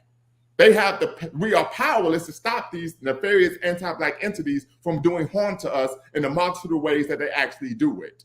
Right? The second issue is that wherever you are, we also need to be building institutions to serve the needs of our people, so that we don't have to depend on the dominant society to provide the goods and services for us as a people. So one of the things we did in my hometown of Dayton, Ohio, West Side is the best side, right? And Dayton is an extremely racially segregated city, just like Chicago, is that West Dayton was a food desert. So guess what black folk did? Black folk got together and said, guess what? We're going to create a cooperative supermarket. And we did. It's called Gem City Market. So it's about building institutions to benefit our community. Not just rhetoric, because one of the things Dr. Amos Wilson stated was that verbal militancy without action leads to passive non-compliance, not non-resistance to, of course, white supremacy. Okay. And that is to putting your blackness first, right? Correct, right? The black race. So let me ask you a question. Why use the term Pan-Africanism? Why use that term instead of black first? If what you're describing is the same thing, and you putting your blackness, your race first, why use the term Pan-Africanism? As I stated before, one, Pan-Africanism is the oldest black political ideology in the world, right? Secondly, because by name is advocating for the political, economic empowerment of black people throughout the world. That's what the term Pan means. It means all. Okay. But the thing is that all black people do not have that. So we need to go based off of things on an individual basis. Right. No, because not even all black people. You want to say B1, not all black people have that. Exactly. And that's the thing. B1 specifies it encompasses a requirement to be B1. And so does Pan-Africanism. And the thing, if they're both the same thing, sir, and this is my argument, if they're both the same thing, why is there so much pushback about being black first? One, I'm gonna tell you why. One, Pan-Africanism is the original, it's the progenitor. B1 is the derivative. Number two, the very B1 is what should have been. No, black first is what it should have been. B1 is that's what Pan-Africanism. That's what it's always been. No, that's why I tell people the individuals who make this claim are individuals who are not knowledgeable of Pan-Africanism. Because there's no way someone could say something like that if they knew what Pan-Africanism was and know the history of it. Sir, once again, Pan-Africanism is an original, B1 is a derivative. As I said before, there are several core tenets of Pan-Africanism, right? And one of the core tenets to make sure that the person is race first is what? You are not allowed to date outside your race. You can't engage in miscegenation. You can't marry a non-black person. Why? Because we're all about resources, right? We understand that part of white supremacy is the what? Misdistribution or maldistribution of resources. So we don't believe in any way, shape, or form you taking your resources and then sharing them with a member of another racial ethnic group. That's one of the core tenets of Pan-Africanism, right? So once again, what it comes down to is people are defining Pan-Africanism as something other than what it actually is. And what's really taking place is people are trying to say they're defining B1 as what Pan-Africanism actually is. This is what's defining really B1 as what Pan-Africanism should be. Because no, that's what it is. That's what it is. No, it's not. Yes, it is. And I don't know because you can Google it and you can look it up yourself.